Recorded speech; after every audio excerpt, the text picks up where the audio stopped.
bosses and bureaucrats who take the day the Nazi died. So if you meet with these historians, I'll tell you what to say. Tell them that the Nazis never really went away. They're out there burning houses down and peddling racist lies, and we'll never rest again until every Nazi dies.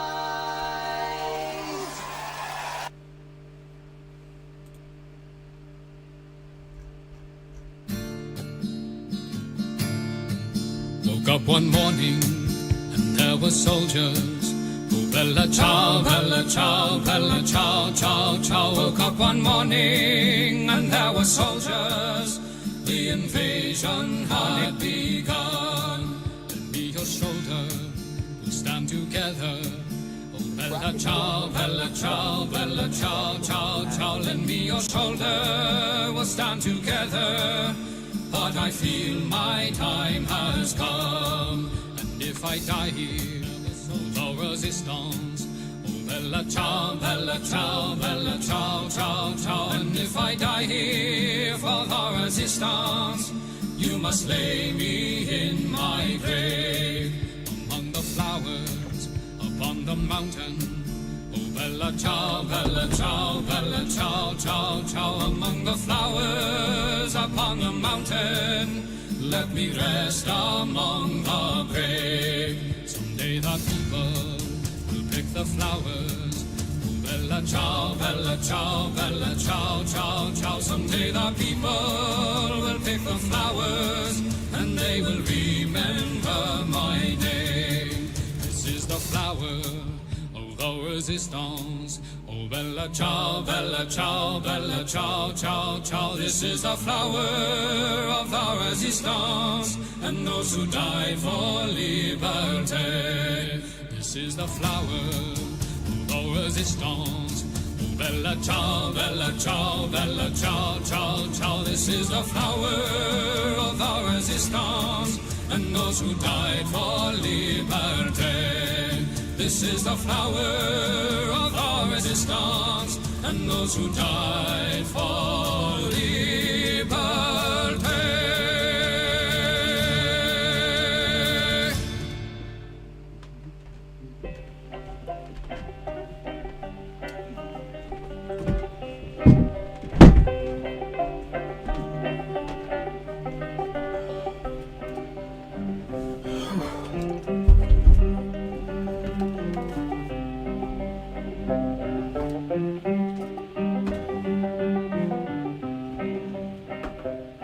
From all of you good workers, good news to you I'll tell of how the good old Union has come in here to dwell. Which side are you on? Which side are you on? My daddy was a miner and I'm a miner's son. Hello there, hello there, hello there. Yeah, how are we all? I'm very well, thank you for asking. Did I not mute myself? Well, I mean, you didn't hear anything. Thankfully, I didn't have a quick, noisy wank before we get going. I was just putting things on the table. My balls! No, not really, just a bottle of fizzy beverage. Anyhow, how are we all? Are we well? I do hope so. We've got some posh bird related activities. Some posh bird chicanery is to be taking place, which should be fun, shouldn't it? Not entirely sure what we've got planned, in all honesty. In that therefore we don't have anything planned, but if award-winning journalism will just, stop for weeks at a time, selfish bitch, it'll happen. Anyway, yeah, don't forget to be good pay pigs, oink oink, etc. Because all of this planning... Sometimes it may be good, sometimes it may be shit. He's yeah, Professor Oak. Nice. Thank you. I thought Charlie Kirk died in September. He did, but this is related to a news story, sort of, even though it shouldn't be a news story, but it is a news story. Yes. Thank you to Carl Brown for gifting a couple of memberships on the Yam Tubes. Much love to you, my friend. Hello there, Al Gal, my pal, for following as well. Much love to you. Anyway. Yeah, where is she? What's she be doing?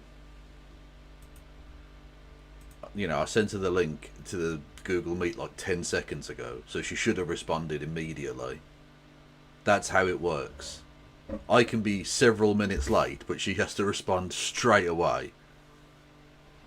Because I am a white man on the internet, and my needs come first.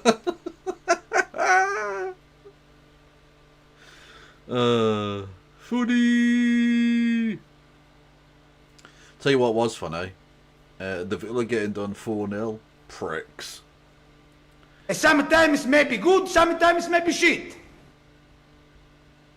Thank you, B-Mick, for 5 months of membership. Much love.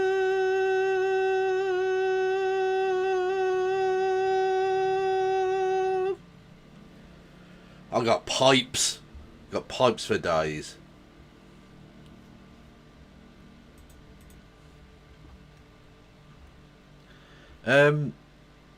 Yes. Petition to make Carrying the Flame code for masturbation. But then the song is just a bit weird. We are Charlie Kirk, we jerk off. Is a bit... I'm not sure.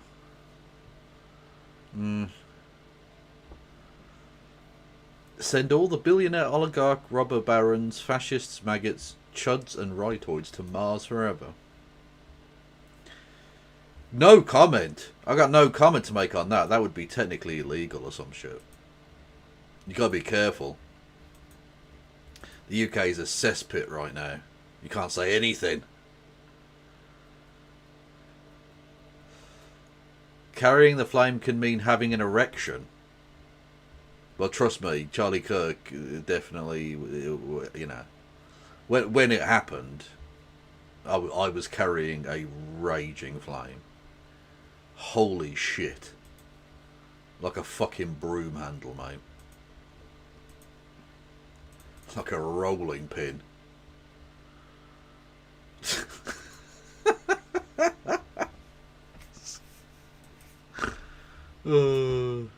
I am a silly sausage. There's no doubt about it. I'm a silly Billy, some might say. Yeah. I've got a couple of things I want to show to No Justice, but they're not going to take that long, so I hope she's got actual content. Otherwise, it's just we're watching the second half of fucking Tim Pool or something. You should give Kev money for this. You should. This is really good content. This is amazing. Me describing various ways in which someone's death gave me sexual arousal.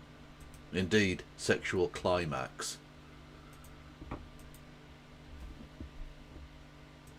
I mean, we'll get into it with No Justice, but like the faux outrage over Charlie Kirk and all the rest of it is just so pathetic.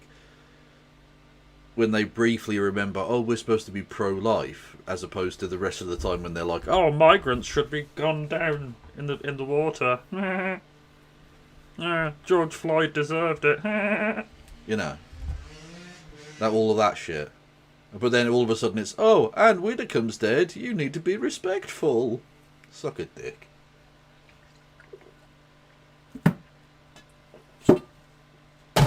Sucking a dick, of course, something that Anne Widdecombe never did. She was quite literally a perma-virgin. Just saying.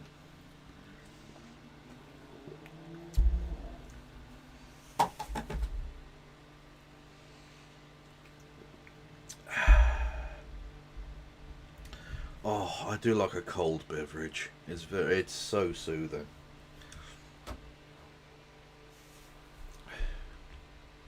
The idea of that mound of blubber doing anything sexual is just nasty. Well, to be fair, she wasn't always like that. In her younger days, she wasn't a terrible looker. Like, I'll be honest, anyone who was thinking about marrying her dodged a bullet. Let's be honest, because it didn't go well. She did not age. She aged like French cheese. Disgusting.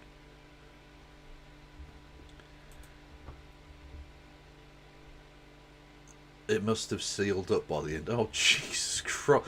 Oh, I don't want to think about her, Fanny. I don't. Anyway.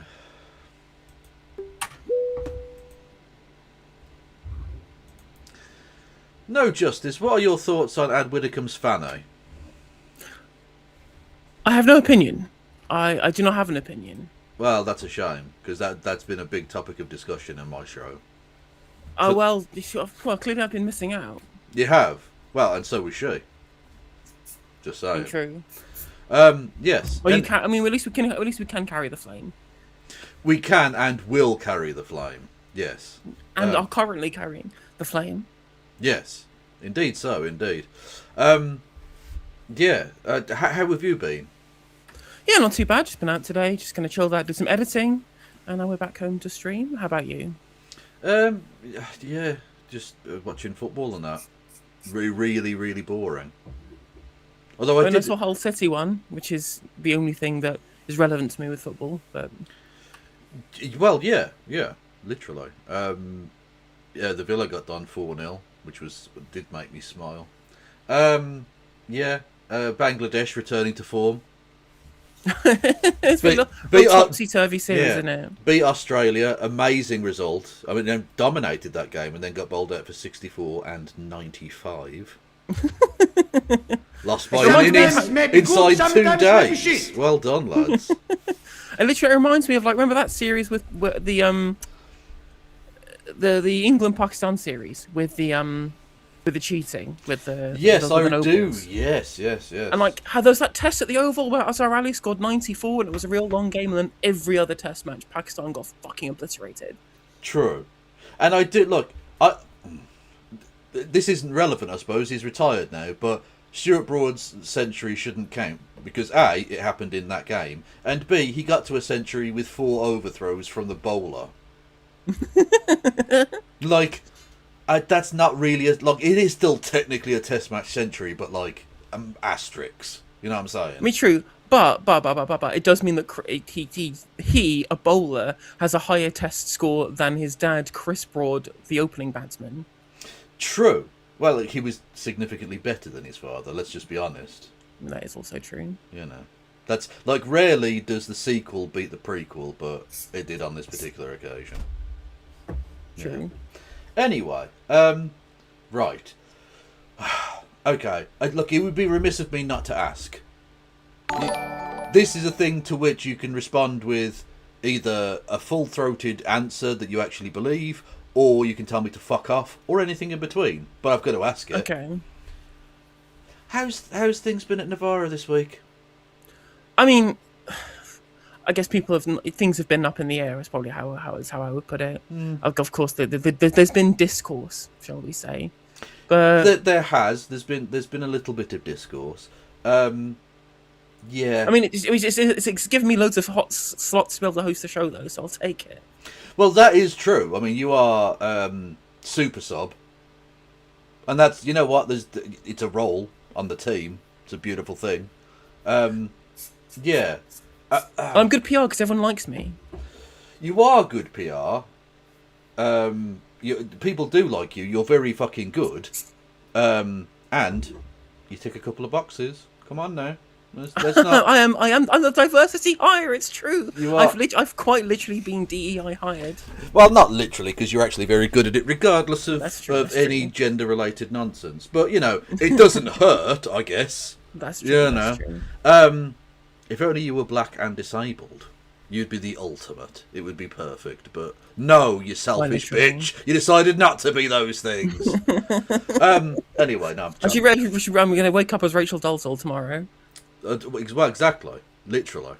Okay, so... God. I don't even... Like, I do want to ask this, but I don't want you to get in trouble or anything. How do you feel that organisation has handled... A, its initial coverage of the story, and B, the reaction and apologies and stuff? I mean, I think that the points that were talked over in the apologies were important in terms of addressing the lapses of judgment in the coverage, right? I can't speak on anyone's individual personal conduct, but in response to like the actual content that Novara put out, you know, what Stephen said and what Aaron said, I think were good at talking about where the coverage failed and how we could have done better in future. Okay. I'll say we as if I'm an employee of Novara. I'm not an employee. I'm a freelance contributor. But yeah, like I know all of them so well that it feels like a we. Well, I think it is a we in a sense that you don't have to be directly employed. Look, you're still front of camera. Your talent. That's true. You know. That's true, right? Like... So yeah, the fact that it's freelance is irrelevant. You're still like, when I talk about people to you, it's like, oh, you know Helen from Novara. Not Helen, the independent contractor. Like, no, it's you're from Novara. Even if you were subcontracted out, and you like how Amazon will subcontract out the delivery to other people, and they were wearing Amazon merchandise, and I'm just like, yeah, but you're still if you punched somebody, right? People would still think that person represents Amazon. Yeah, exactly. You work for, look. If you're pissing in bottles, I assume you're working for Amazon. You know, look. It doesn't matter what technically that piss is contracted to do. You know, it's in a bottle. If anything, I think we should give Amazon delivery drivers free punches. You know, get like 2 free punches a shift. Yeah. Any customers getting arsy with you, and you're like, well, there's the threat of the punches. Well, this channel does not endorse violence, YouTube. Well, look, exactly. We're just doing a hypothetical lol thing. But honestly, if people thought, like, you know, he's still got one of his punches left for the day, they might think twice before being a cunt to someone earning fuck all to piss in a bottle. Like literally so true. Maybe we need to get back to a society in which repercussions are a thing. Like, it doesn't even have to be violent. Just oh god, I mean, I know this is America, but like the idea that TikTok can just pay £400 million and they're now just legally entitled, therefore, to endanger your children. Look, likewise, hopefully with Meta might be the same thing as well. Yeah. And that's the thing as well, is that what is funny, you know, is that people talk about the feral youth or whatever in terms of like not having been shown consequences, so don't learn right from wrong and how to act and how not to be a dickhead. I'm like, I think you'll find it's a different generation that has lost their understanding of a social contract here. Yeah, I'm sorry. How many Gen Z people were on the Epstein lists? Although when on kind of on an interpersonal level, in like the Amazon delivery scenarios, like how many Zoomers do you know that are rude to wait staff? Well, they are the wait staff. I mean, that is true, but it does mean that there's a certain level of camaraderie there between the youth and other people in the service world, whereas the average fucking elderly person, you know, on average, not everybody, of course, before anyone gets mad at me, right, on the average, fucking miserable and rude to wait staff in the service sector. Yeah. Oh, well, I'm paying for a meal, therefore I get to be a cunt to someone on minimum wage. Awesome. Like, what the fuck is wrong with you? Again, the most coddled generation ever. Lots is wrong with them. Yeah, literally. Yes. Anyway. The people who heard the customer is always right and genuinely thought that it was like a real thing and not just something that is told in meetings to staff so that they treat the customer well. Well, okay, bit of history here. The original quote has been shortened. Okay, the original quote was, "In matters of taste, the customer is always right." Yes, that's the initial thing, right? Yeah. Which is literally true by definition, because the taste of the individual customer is the thing they want to buy. So by definition, whatever it is they want to buy is correct.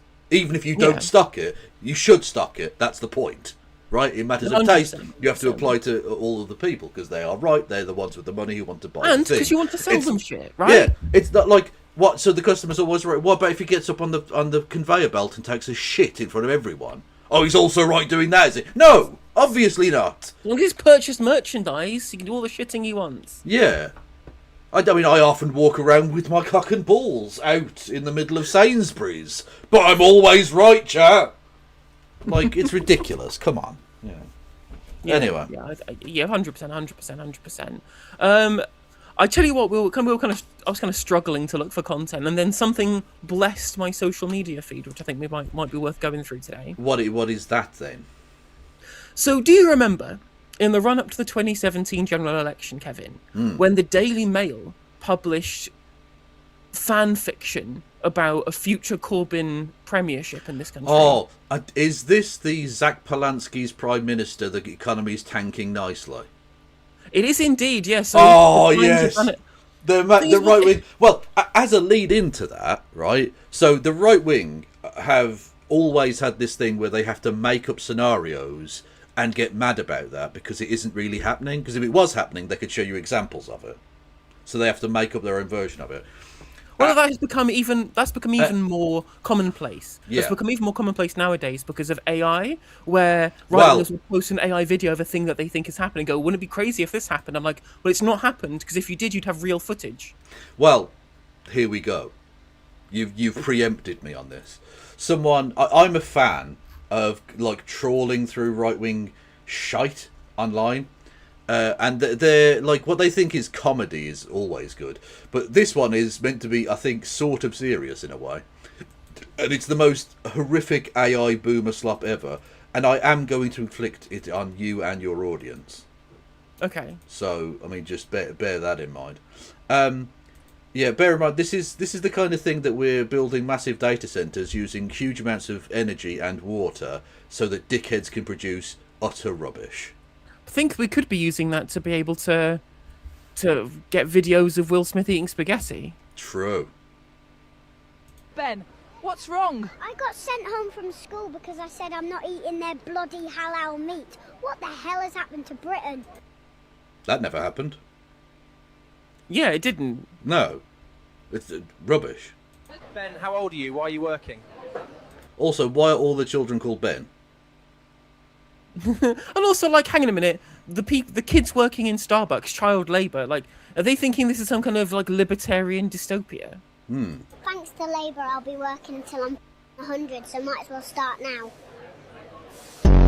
Ben, what's wrong? Yeah, it's the Labour that did that.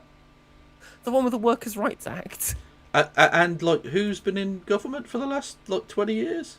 Yeah, exactly. Yeah. The police arrests my granddad because he had a British flag in the living room. He's a bloody war veteran. What's left? Also, I mean, again, never happened. That's never ever happened. Never would happen. Obviously, ridiculous. Also, if you're 4, what fucking war did your granddad fight in? The Falklands. Get drafted into the Korean War. What the fuck? Yeah, like, you're not. Look, you can tell this is made by like a 50-year-old because their granddad would have fought in the war. No, clearly, somebody serving in the IDF. They're a British Israeli dual national, and they took down the Israeli flag. Exactly, they took down the... Look, we stand for a blue, white and blue Brexit, okay? Let's go. Labour doing? Ben, what did you do today? I did an IQ test and got 0. Just living the life of a Labour voter. What the fuck? We're burning the planet down for this. I'm going mad. Oh, pronouns in bio. Oh. You want to do I'm when you assuming grow that'll be a up? pronouns joke. Give no f***s about my own country and always whine about the Middle East. Well, I mean, got me good. They got me good. yeah. To be fair, They got me just made an Israel joke. Yeah. Thanks for the shout out, lads. Yeah. Of course, Also, the reason why shit sucks is because of the Middle East. Straight off Hormuz, anybody? yeah. But also, right. I just want to say this, lads. It's nice to have the tables turned for once. You keep complaining about things that are happening that are definitely happening in the country, absolutely 100% happening. If you don't like it, you can always fuck off somewhere else. Go to Dubai. You know, experience the wonders of the UAE. Enjoy your slave labour. Fuck off out of it, you know? Ben, where are you going? I'm going to Pakistan, not going to speak their language, claim their benefits and break all their laws. See how they like it. Yeah. I mean, if you want to get like the other side of the coin here, you should check out Omar Shaf on TikTok. Let me put his account. He is very, very funny. Okay, don't. Let me just 1 second. Ben, what do you want to do when you grow up? Get 1 GCSE and live on benefits. So you don't even like the white people who are here? Oh, but that's. I mean, if you look at the statistics, then they'd most likely be a reform voter if that was the case. Yeah. Jack, what do you want to do when you grow up? Get 1 GCSE and get into the Sparky trade because they're f***ing flying right now. Ben, Yeah, what's wrong? well, I mean, true. I just asked the teacher if we could learn about the history of Britain. I got expelled for being offensive. Thanks, Starmer. What the fuck? Again, never happened. Also, I'd really, really, really like us to learn about the history of Britain. Just not the only nice bits that they do teach. Warts and all, you know? Yeah, yeah. Because, like, you'll say, like, oh, the British Empire was bad, and people will say, why? Because they don't fucking know. It's never taught. It's like 1066, Second World War. Nothing happened in the middle there, lads. No need to talk about it. It's fine. Just, yep, okay. Ridiculous. Yeah, I've popped it in the DMs for you. Right, what we go? Oh, good lord. Okay. Right, I need to. Oh, hang on. What? Firstly, it's muted, and then I need to reshare with you. Boom. So what's this? Migrant doctor drives an Audi. So I arrived in the United Kingdom yesterday, and the government of the United Kingdom give me the R8 V10. I'm very happy now. I will work and save the lives and change many people's lives, and I will be the best doctor in the United Kingdom. I am the best doctor in the United Kingdom. I am very good. This is why they give me the big bucks. Oh, very nice, very nice. Ooh, very nice. I love this. Thank you very much, Keir Starmer. Thank you very much, Labour Party of United Kingdom. Thank you very much, Nigel Farage. I needed this R8 so I can go to the hospital and cure the patients of all the illnesses. I am the best gynecologist in the whole of England now. I will fix everybody's gynae problems. All you need to do is ring 111 or 101, whatever it is. Tell them your gynae is broken, and I will come in the R8 and I will fix. Okay. Now, thank you for watching. Make sure you give me more follow and support me while I. Tell them your gynae is broken. That is just genius. Oh, there's another incredible. All your far right gynaes, you know, all you far right reform people, you know, when you need something fixing, you call the doctor. I'm the doctor. I show up in the R8, in the V10. Listen. Oof. Oh. V10. Oof. That is nice. Very nice. Goodbye. So I just received a call from the hospital. They have an emergency job for me to do. I need to fix somebody's finger in the hospital. So I'm going to the hospital now. Goodbye. Well, look, all I'm saying is, if he's a gynecologist who needs to fix fingers, I might be his patient. This is the other account that does this a lot. This guy called Hassan Madna. He's very funny too. I just popped another one in there for you. Righto, let's have a cheeky gander. Boom. 1 second.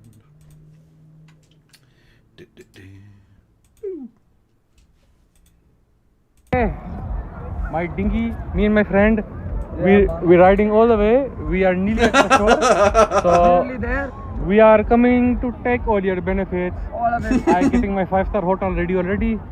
And yes, these waves are really racist though. As soon as I enter England, I send us back to Pakistan. Yes, these waves are racist. They keep pushing us away, which is not very nice. Yeah, but we are only trying to come and get free pip pip. Yeah. Free pip pip. Okay, that's pretty good. That's pretty good. And you know that there are reformers in like the comments, just like fucking raging, thinking that it's real. Oh yeah, absolutely. I imagine there must be. Yes. I mean, but Omar's my favorite just because he keeps saying "United Condom," which is very funny. That is pretty good. Yeah. Yes. Anyway. Yeah. Free Pip Pip. Free Pip Pip and free. All right. For all of them. Yes. Which is definitely happening. Sometimes maybe good, sometimes maybe shit. Honestly, I'm just so glad that we and Ahoy, the United Kev. Condom can Hope be you're so doing well, generous mate. to be able Heart to emoji. Can't give stay these for the ride, migrants but their when we watch Lamborghinis TMOW, on the Motability struggling scheme. with my Yeah. mental health RN, Well, but our absolutely, schemes yeah. get me through the days. Very, very and much what's it? love. Heart emoji. Thank you, the sick guy, for that donation. I hope you're doing well, and I'm glad the streams help you in some way. That's fucking dope. You didn't hear that, but there was a voiceover thing. Anyway, Okay. yes. So, should we take a look at this amazing article? One more step. Yes. Obviously, I'm not a robot. Fuck off. Let's do that. I've gonna pop that in the DMs Yeah. for you as well. Robert Crampton. Robert Crampton, indeed. I mean, he literally, this guy looks like an absolute wanker. He does. Yeah. That's no. I can't get rid of the Google Meet link. Okay, yeah, right. Okie dokie. So, again, the right wing having to make stuff up because the things they think are happening aren't actually happening. So they distract you with things that they think might happen or something. Yeah, like it's actual factual fan fiction is what they're making here. It is, and they did this with Corbyn as well. And it's pathetic. Like, this is the ultimate like billionaire bootlicking shit. Because it's not even lying or even like making stuff up in the. You're not saying this has happened. You're saying this is going to happen in order to allow billionaires to just keep all of their money forever, and all of also, your it's money like- forever. And like, it's perfectly reasonable to have criticisms of what a political party might do when they get into office. Every party deserves scrutiny, but that doesn't mean that you can just predict everything they're going to do in government and how terrible it's going to be. And second of all, we've just had like 14 years of country shredding government, right? Yeah. The Tories quite literally fucked everything into the sun. And you expect me to accept the opinions of the paper of record that backed them year after year after year to critique an opposing party with a completely different political ideology when it's been shown in every single possible case study that anyone would ever need that the ideology that this paper supports doesn't fucking work. Yeah, oh, absolutely, yeah. I mean, there are criticisms you can make of Zach Polanski. Like, you know, he's having Corbyn on his show on is it Wednesday or whatever, and you just think, why would a Jewish man interview literally Adolf Hitler? I know, right? It's honestly, it's quite a turn out of the. It just shows you that Zach Polanski is so woke. He's open to debating anybody. Yeah, literally. Even the most. Yeah. He's so woke. He will happily platform anti-Semites. The biggest anti-Semite this country has ever seen. Ever. Don't look at anyone on the right at all. No, don't look at the caricatures drawn in right-wing newspapers of Zach Polanski. That's if you criticise those, you're woke. There you go. I've said it. You've succumbed to the woke mind virus. Anyway, Zach Polanski is Prime Minister, and the economy is tanking nicely. And this is the annoying thing, right? These people will claim to be patriots, but what this reveals, actually, is that if Zach Polanski became Prime Minister, they would want the economy to tank. Yep. For their own political ends. They wouldn't want people to do well under a government that they didn't control. Yeah, exactly, 100%. They don't want to test out left-wing economics and left-wing governance. Not because they think that it would fail, but because they're scared that it will succeed. Well, exactly, yeah. Because, again, they don't care about what's actually good for the people of the country. They care what's good for them.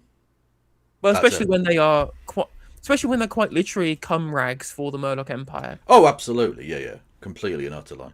Yeah, like, I there's nothing I would like more than to be proven wrong. If a Conservative Party got in and actually did run a good economy in which people did progress and living standards increased and wages increased and the trickle down actually trickled down. Cool. Okay, people's lives would improve. Awesome. Doesn't happen. And that hasn't happened. No. literally, we saw, under the Conservatives, we saw the biggest drop in living standards since the Napoleonic Wars. And the biggest drop in height of children since, for fucking 500 years. Since the fucking Black Death. We actually had stunted growth of children in this country. Literally, you are more poisonous than bubonic plague, Tories. 100%. Up to 330,000 people died, potentially, like excess deaths because of austerity programs. We had the stagnant productivity, stagnant growth. Again, living standards declined, wages flatlined. The rich got super rich, though. Boomers' property prices went through the fucking roof, though, which is basically the same as having a good economy. Yes. One always has to ask when people say the economy is going well for who exactly? Anyway. My crystal ball has shown me Britain under the Greens. No army or police, but a lot of weed and a rota for power cuts. Which is interesting considering the amount of power cuts we're having because of the climate crisis right now.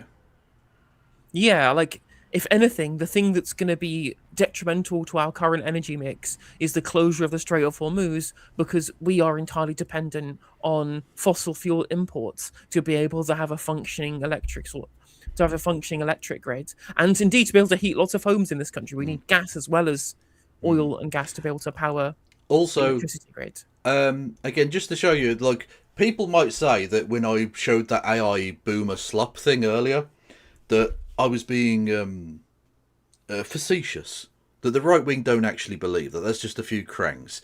But this is a major mainstream publication. This is the Murdoch press doing what it always does, right? And they're literally making up the same slop. Under the Greens, there would be no army or police. How is that actually distinguishable from the little kid called Ben, because they were all called Ben, that was like, oh, my granddad got arrested for having a British flag?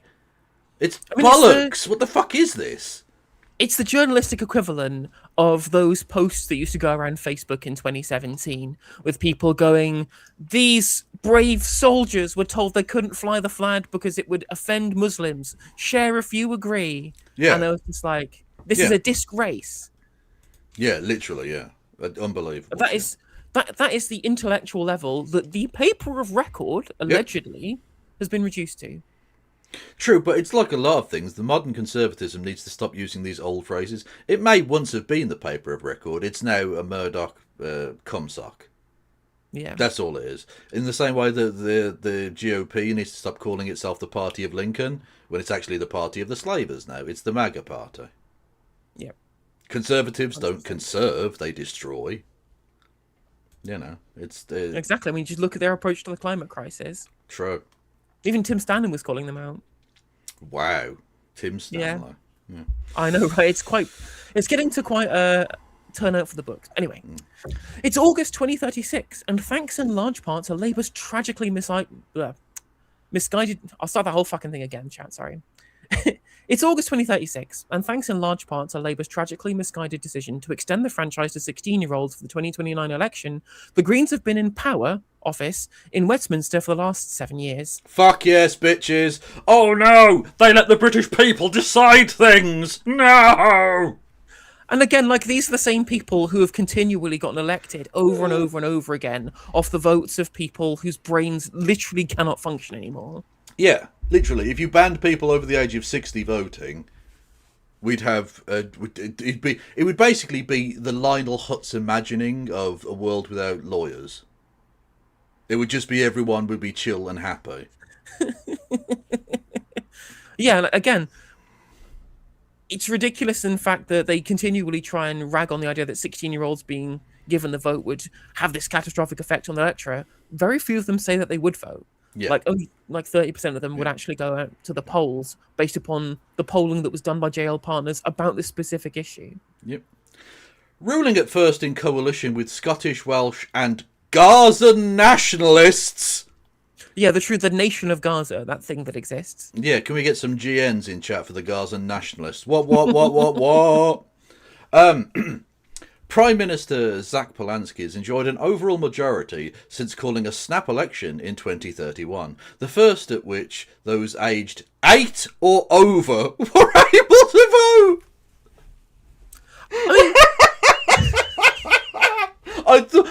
For a second, my brain didn't. I thought he was going to say 18, and I was like, well, it's already 18. No, 8. Single digit. 8-year-olds. Yep. Yeah. Again, people with probably the same cognitive power as those who are over 100. Yeah. They can vote. Well, literally, yeah. I mean, also, 8-year-olds, Donald Trump's favourite number. Just saying. So true. So true. I saw someone's... Oh, God. Was it? Oh, yeah, the torpedoes are the only pedos the American government aren't interested in firing, or something like that. It's very good. Anyway, oh yeah, your turn. Go on. Yeah. His Majesty's opposition is provided by Count Binface, whose party holds 60 seats, mostly... This is fucking... Oh my God. This is up there with the Corbyn one. This is fucking wild. It might even surpass it, although we haven't got the Chairman Mao bicycles bit yet. Yeah. Anyway, whose party holds 60 seats, mostly in areas with a preponderance of the elderly, who tend not to be enslaved by social media, and who are also old enough to be tickled by surrealist humour which reminds them of their childhoods. Also, that's just not true. That's all old wrong. People...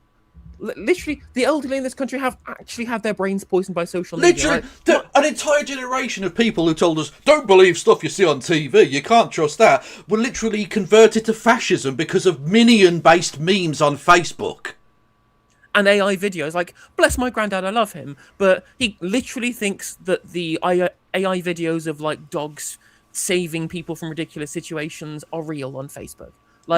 Luckily, he's not down into the weird Sri Lankan British nationalist slop, which is a thing that exists, by the way. A Sri Lankan man was posting AI slop videos that were pandering to the far right on Facebook and made huge amounts of money doing it. He didn't understand what he was doing. He just knew that it made money, so he kept doing it. Yeah. Well, what I would say is don't show your granddad that video of Princess Diana scoring in the FA Cup final, because that could actually just destroy his brain, you know?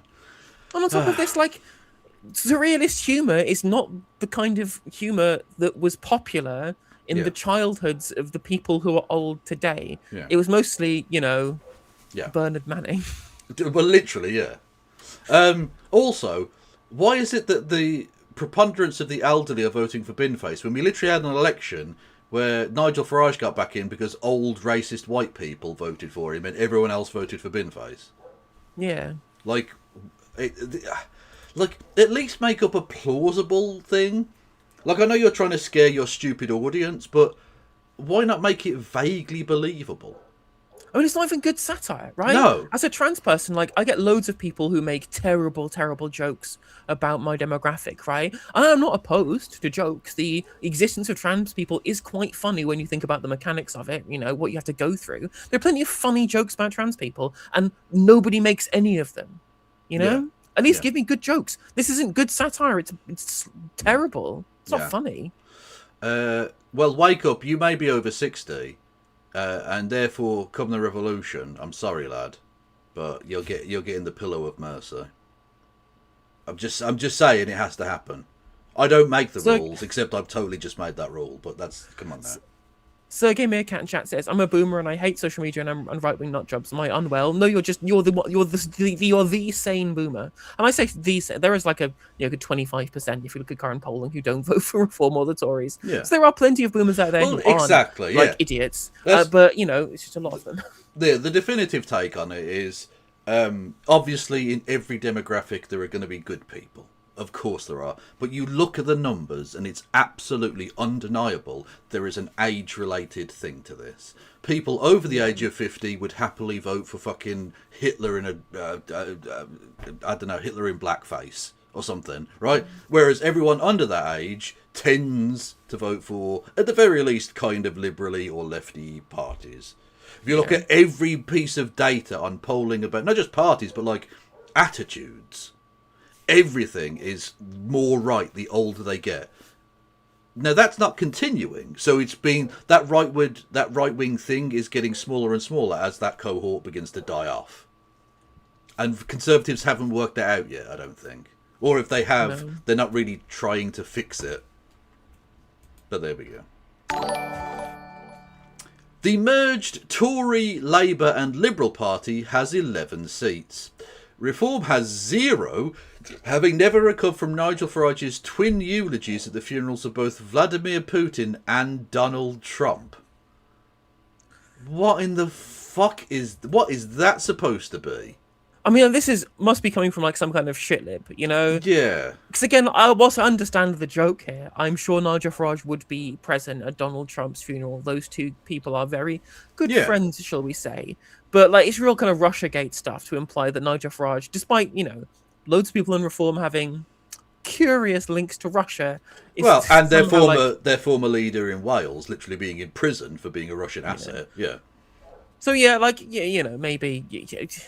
But either way, this is he's not anti-Putin enough for the transatlanticists bit, and also like, why would the Labour, Tory, and Liberals join? And why have they got 11 seats? Like, I mean, why wouldn't they join? They're basically all the same. Well, no, but that's the point. They have to pretend to be different.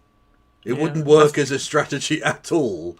Like, the whole point is they've got the, you know, you can't fit a cigarette paper between them, and they pretend they're very different. That's the entire thing. That's the entire lie that gives life to the political system right now. That's it. Anyway. Say what you like about the Greens, except you're not allowed to, because their draconian truth press regulation board won't let you. Yes! Go on, Zach, lad! Let's have some! Gulags for journalists, now! I mean, I wouldn't necessarily be opposed to like an actual clear out of the journalist class. And not because I think that there should be like state control of the media, but the people who currently are part of it are just the worst. Purge. Anyone who has ever run a fucking podcast, including Zach Polanski, needs to go to the Gulag. The green lag. True. But by the way, this is actually a genuine thing that people are scared of about the Green Party, because they called for like Ofcom to do tighter media regulation about people spreading misinformation. And they were literally like, this is the coming of Big Brother. The regulator should regulate. Crazy. Weren't they just there to protect the fucking industry insiders like all of the other regulators? Jesus Christ. Anyway, I mean, literally, bring it on, lads. Shut all the newspapers down. They're fucking toxic. Indeed so. So what you like about the Greens? They've certainly made good on their commitments. For the 5th year running, growth is at -3%. I mean, that wasn't any of their commitments, but okay, sure. So I presume you can believe that deficit spending will be contractionary for the economy, but whatever. I thought the whole point is that they would spend too much money and it would be inflationary, and that there would be a problem in terms not of growth, but of the economy running too hot. Isn't that the line, right? I presume this is a degrowth joke or something? Maybe? Because you have to pretend that the most extreme examples of anything anyone has ever said are actual policy. Yeah. Yeah. But even then, the degrowth isn't part of the Green Party agenda. It hasn't been for ages. There are degrowthers in the party for sure. I'm not one of them. But the idea that somehow the Green Party platform is that we will shrink the economy because we believe in degrowth, like, that's just not true. It just isn't true. I've just read the first line of the next bit. Oh no. Oh God. Go ahead, Kev. Go ahead. Quote, "This is encouraging," Chancellor Hannah Plumbing the Depths Spencer said recently. Is that supposed to be a joke? Is that supposed to be like a pun? I think that's supposed to be a pun on the fact that she's a plumber and therefore scum. Oh, of course she's a plumber. Well, there you go. Like, oh God, this person's terrible, isn't it? Do you know that Hannah didn't even go to Eton? Loser. What a troll. But I'm confident we can shrink the economy even faster in the future. She revealed that the UK's credit rating, now the same as Burundi's, because, you know, black people, the last few remaining bond dealers in the square mile would be relocating to Frankfurt by Christmas. Fuck 'em, Zach Polanski added. Why have you made that so much more base than it needed to be? That was awesome. If Zach Polanski was like, yes, please leave, fuck off to Frankfurt, you cunts. You know what, I wouldn't just vote for him, I'd suck him off. He might not be into it, but I'm just saying, Zach, the offer's there, chap. And again, it's just, I don't even want to try and take apart like the reality of what's being said, because obviously it's just slop, right? But the idea that somehow the UK's credit rating would take a huge hit because there was just some like fiscally expansionary policy. Well, it's again, it's the neoliberal brain, right? This it used to be the case that even Conservatives did like spending. They used to be okay with spending things on things that weren't just nuclear weapons. Like, yeah, like it was called Buttskillism for a reason, insofar as both Rab Butler and Hugh Gateskill, like the two kind of dueling chancellors, both believed in Keynesian economics. Yeah. I mean, literally, Keynesianism worked really well. It was the most prosperous time in British history. Indeed, it was. The aggregate growth of the post-war Keynesian period, the aggregate growth of the post-war Keynesian period was higher than the post-Thatcher period. Yeah. To today. Yeah, absolutely. And the children were taller, which is ridiculous. Anyway, but the point is, that used to be normal, whereas now, even suggesting that we do like 10% of that would now, the bond markets would literally shit themselves to death. We have to freeze Granny, otherwise there'll be a run on the pound. Yeah, embarrassing. Fucking pathetic cockery. Yeah. And it's just not true as well. It's just like economically just illiterate. Yeah. Unable to borrow any money at all from anyone anywhere, and with the tax take down by half following the emigration of most high earners, Polanski nonetheless insisted... Sorry. Polanski nonetheless... Nonetheless, you went Spanish there. Nonetheless. Polanski nonetheless insisted that the resources diverted to providing multi-sex lavatories in all public buildings is still money well spent. That's literally what you have done! Your transphobic rhetoric has forced everyone to have to just go unisex because it's the only viable option. But apparently it's Zach Polanski that's done that. In the hypothetical government which doesn't exist and is never going to exist. Yeah, it was the right wing who created this ridiculous position that we're in, where basically every single small business is having to make all of their toilets unisex because they don't want to have to deal with potential litigation should an angry TERF accuse somebody of being transgender who isn't. Yeah. Or even who is. They don't want to have to deal with a fucking mess. By the way, when I say it's not going to happen, I'm not suggesting the Greens can't become a government at some point, but they're not getting a majority in 2031. Well, of course not. Yeah. No, yeah. So that's what I mean by that. But yeah, it's literally the TERFs and their fucking stupid allies, be they useful idiots or actual friends, that have forced this situation in the entire country. But apparently it's the future government of Zach Polanski which has spent half of the nation's wealth on installing toilets when actually their policy is to just let people piss and shit where they were already pissing and shitting. Yep, again, that is just the adults in the room politics we've come to expect from the Labour Party. Yeah. I bet they can't even name all 17 genders. Only 17, comrade. Someone's literally, again, all 17 genders have a right to their own Kazi. Fucking start that sentence again. All 17 genders have a human right to their own Kazi, he told a crowd of cheering supporters with pink hair. If you're going to do the joke about, loads of genders, at least get it right. It's 92 genders. You know, that's the joke. Yeah. Oh, that's perfectly timed. I've got the interview, the African guy going, "What are you gay?" That's one of my sound alerts, and literally when you finish saying 92 genders, it just said, "What are you gay?" It was perfectly timed. It was beautiful.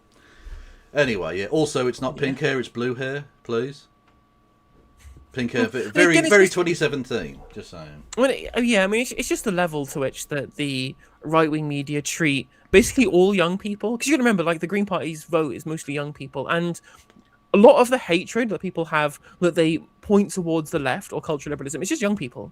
Yeah. It's just young people that they really hate. And we hate people with coloured hair is just a reaction to like style trends amongst the youth. Just actual factual old man yells at cloud bullshit. But it's so annoying because like literally the blue hairs used to refer to old people. Because there used to be a trend of like grannies who would get their hair tinted a kind of light blue colour.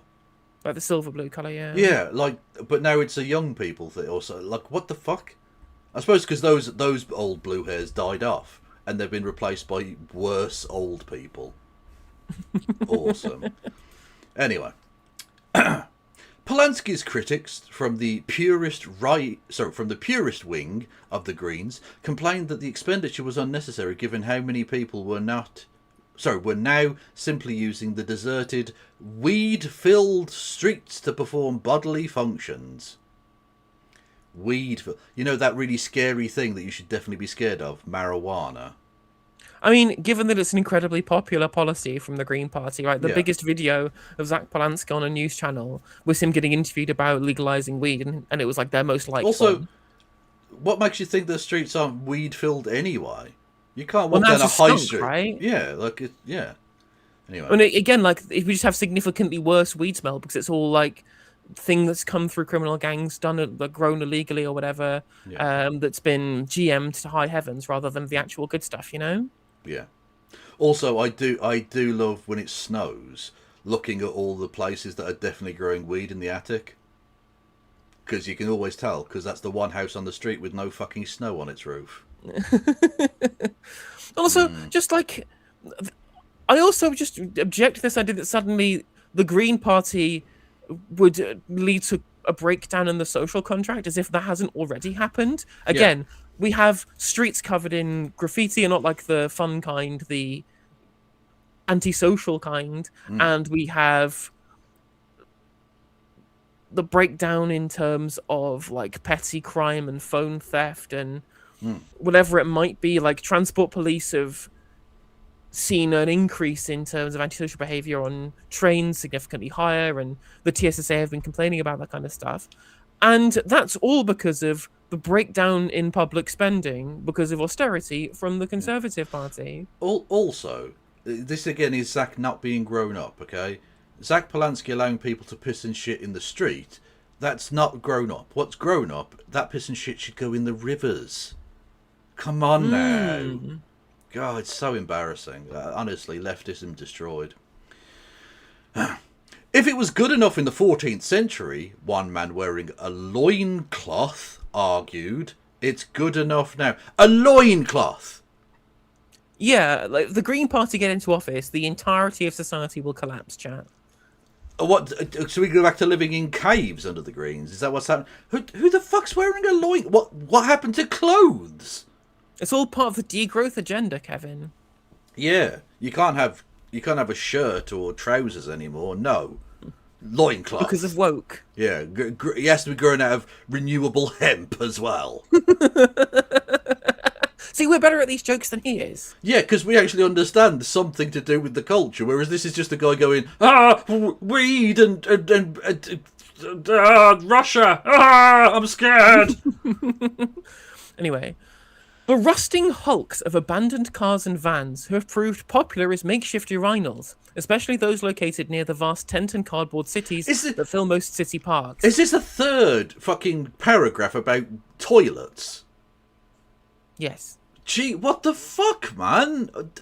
Honestly, your scatological predilections are coming forward here, mate. I don't like any of this. This is just weird. Keep your kink to yourself. Also, the tent cities are quite literally what we have now because of 14 years of conservatism. Oh, but this is what they do. They'll be like, oh, this is your country under socialism, and then show you Chicago. literally, right? Like, the tent cities are happening right now because of a housing crisis caused by capitalism. No, that's not capitalism, because capitalism is always good, and therefore if it's not good, it's not capitalism.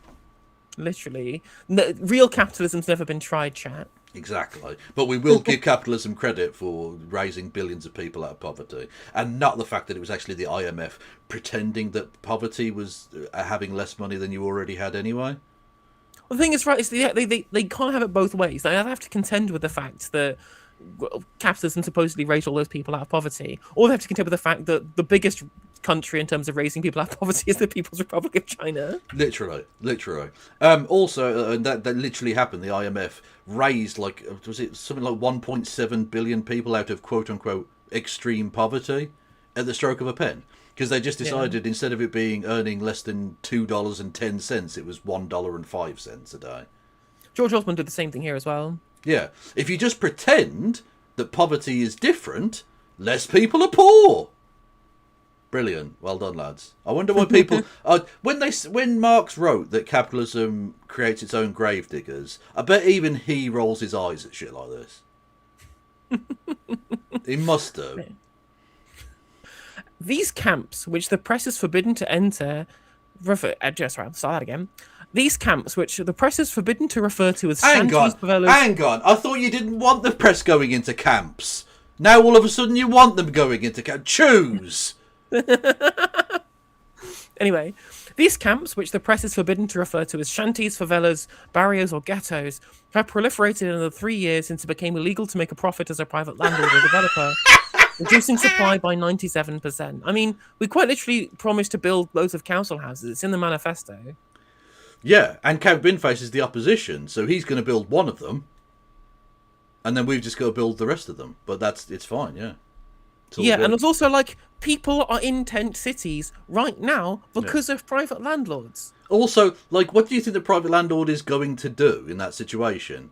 Just hold on to useless property and continue to pay council tax even though they can't, like, make any money out of that? Or do you think the 97% of houses disappear? What they're going to do is they're going to leave and take their houses with them. I mean, that's literally how right look at the housing market. Honestly, the Cayman Islands is just going to be full of semi-detached two-beds in Norfolk. Like, it's... what the fuck are you talking about? The houses are still there. What they'll do is sell them back to local government, who can then use it as council housing. Or sell it to sort of like a HMO who might be allowed to do whatever, blah, blah, blah.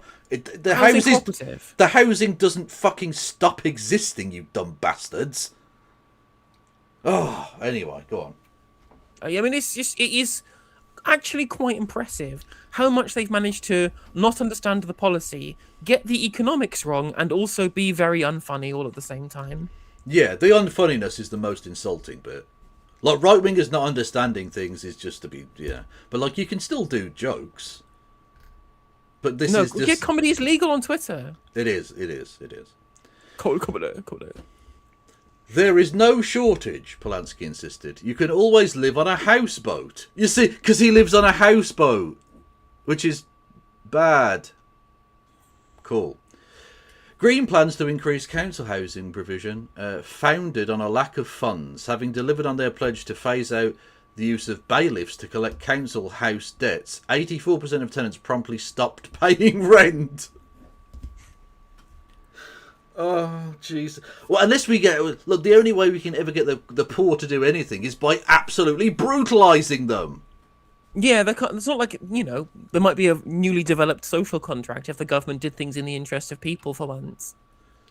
But houseboat. Have you considered houseboat? Jesus Christ.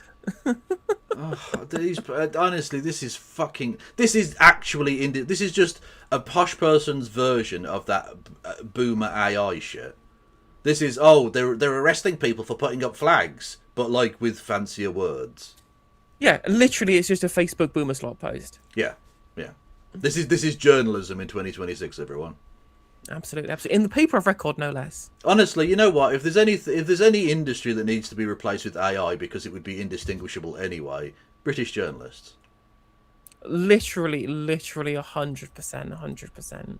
Honestly. Anyway.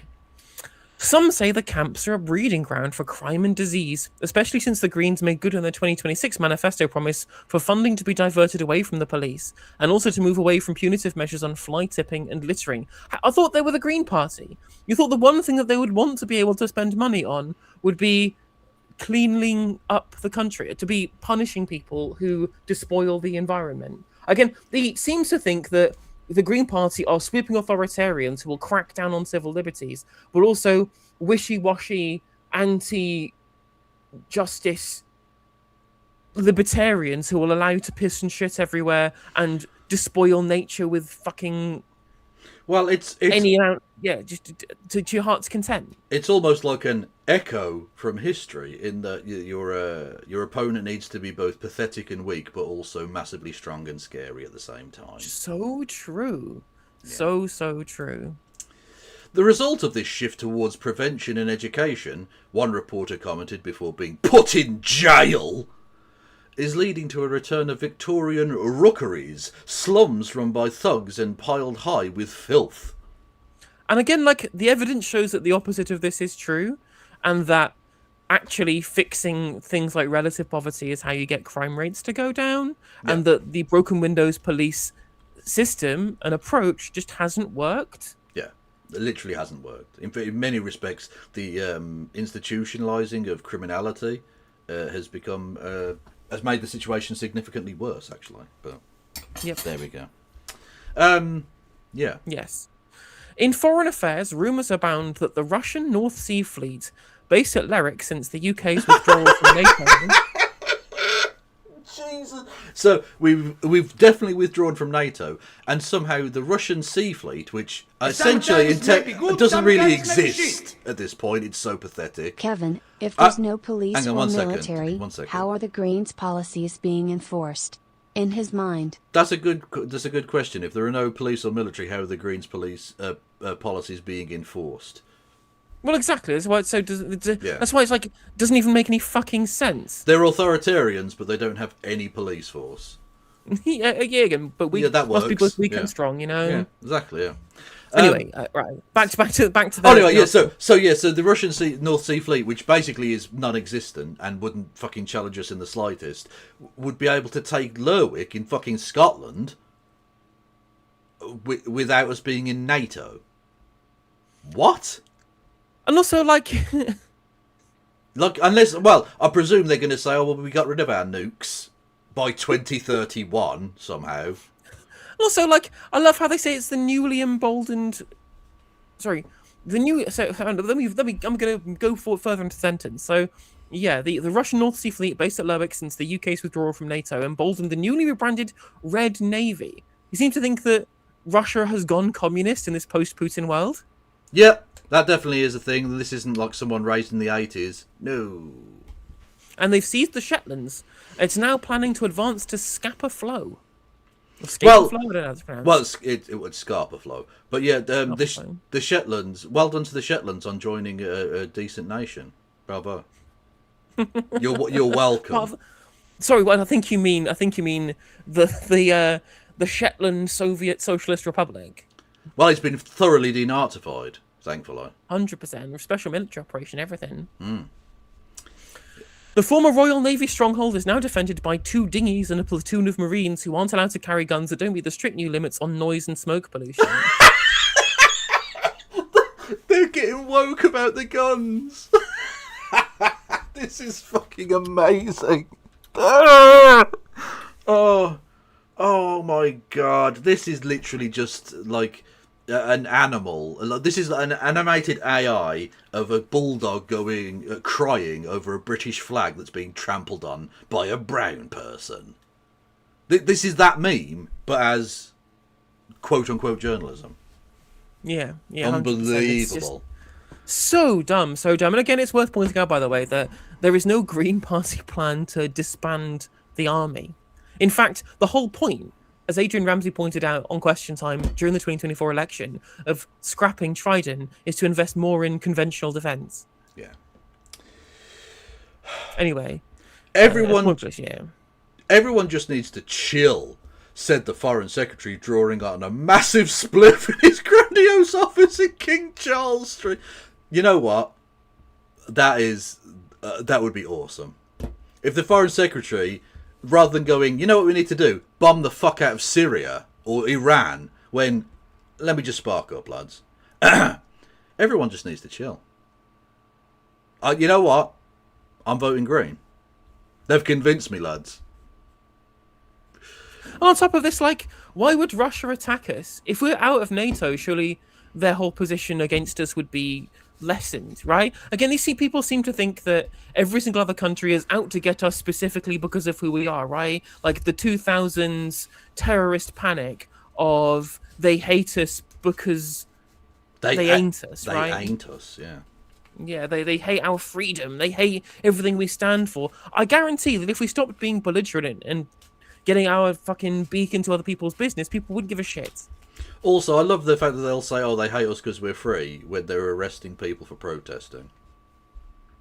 Yeah, no, we're definitely very free. Just like, surely that would mean I would be free to say that I support a certain type of action in a certain part of the Levant, right? Because if I was, if we were free, I'd be able to say that. But apparently, you know. It's worth pointing out as well that in this world where the authoritarianism is against the journalists, the paid lackeys of the billionaire class, right? But there's no laws imposed at all on the citizenry. Is their idea of hell, as opposed to what we live in right now, where the citizenry is significantly more curtailed in terms of their civil liberties, basically to protect journalists from being able to be mouthpieces for billionaire oligarchs. Literally. Right, now this next bit is supposed to be a quote from this. Again, this the author of this is clearly like not a fan of the Sensimelia. He's not a fan of the leaf, shall we say? Quote, like, yeah, like, no, yeah, right, whatevs. See what I mean? Just hates young people. Added young and kind of vaguely working class sounding. Yeah, from London, probably an ethnic minority, right? Like, yeah, probably. Added the defence secretary before taking his own huge toke and doing that hippie thing of holding her breath for as long as possible without frowning intently. I don't know what that is referring to. That's just a personal bugbear. This is just this man's neuroses now. Oh, I don't like it when hippies frown at me. Was this a therapy session? Is it all of this just a therapy session to try and dispel the demons of this man who gets, like, night terrors of Zach Polanski? Well, exactly. His therapist told him, write it down as if you're going to write in a newspaper column, and then he accidentally attached this file and sent it to the editor instead of the thing he meant to write in the paper. And the editor just went, yeah, that'll do, fuck it, go on. Instead of sending it to his therapist for evaluation, he sent it to the Times fucking pitch deck. Yeah. And his therapist got a really boring article about economics. Didn't understand a word of it. It was rubbish. Across the nation, across the nation, those people living in areas not on the road of a power cut watched the press conference, giggled dreamily, shrugged, checked their socials, then popped round to the chemist to see if the government got it together enough to send out another lorry load of drugs. Soft on Putin, high on drugs. Fuck yes. I mean, given that they started this with checked their socials, it reminded me of the all girls know how to do today is twerk, charge they phone, eat McDonald's, eat hot chip and lie, whatever it was. Yeah, it's something like that. Yeah, this is just pathetic. This is just an old man. Oh, these young people, they check their social medias and they take drugs. Let me find it. The hot chip and lie. I just want to make sure I get this correct. Yeah. Any female born after 93 can't cook. All they know is McDonald's, charge they phone, twerk, be bisexual, eat hot chip and lie. That is literally this guy's internal monologue. Also, sounds like every one of my exes. Ayo. That's a joke. No, many of them are very nice, actually. Right. Sorry, it's just so terrible. It's so rubbish. It is awful, really. Cotswolds Calling. Why are they? Hang on. Has this moved on That's to a different? Oh, that, yeah, I was talking about. Okay, sorry. Turns out, right? Turns out this guy's sleep paralysis demon, other than Zach Polanski, is Harry and Meghan.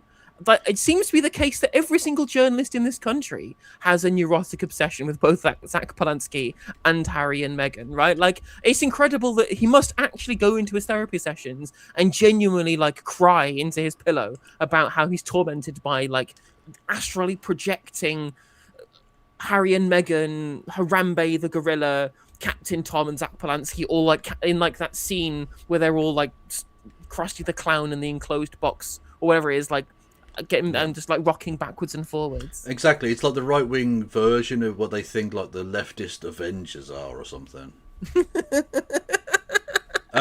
Also, so that's just how this bit ends. It's just another lorry load of drugs. moving on to a completely different story. Like, what? This is awful. Genuinely, that was dross. That was so bad. That was awful. I mean, look, Robert, I don't want to help you in any way because you're a cunt, but like, I can write jokes for you. This article, well, it would still be dreadful, but I can at least make it funny. This is fucking awful. You are a clown. You are stealing a living. You need to go away. I'll just say go away because I don't want to be arrested. Because, ironically, it's not Zach Polanski that's enforcing a fucking authoritarian crackdown on the civil liberties of people. Actually. Just genuinely awful stuff. And it's just, again, if it was funny, if it was genuinely good satire, I would have enjoyed it. I can laugh at myself. I can laugh at my own political ideology.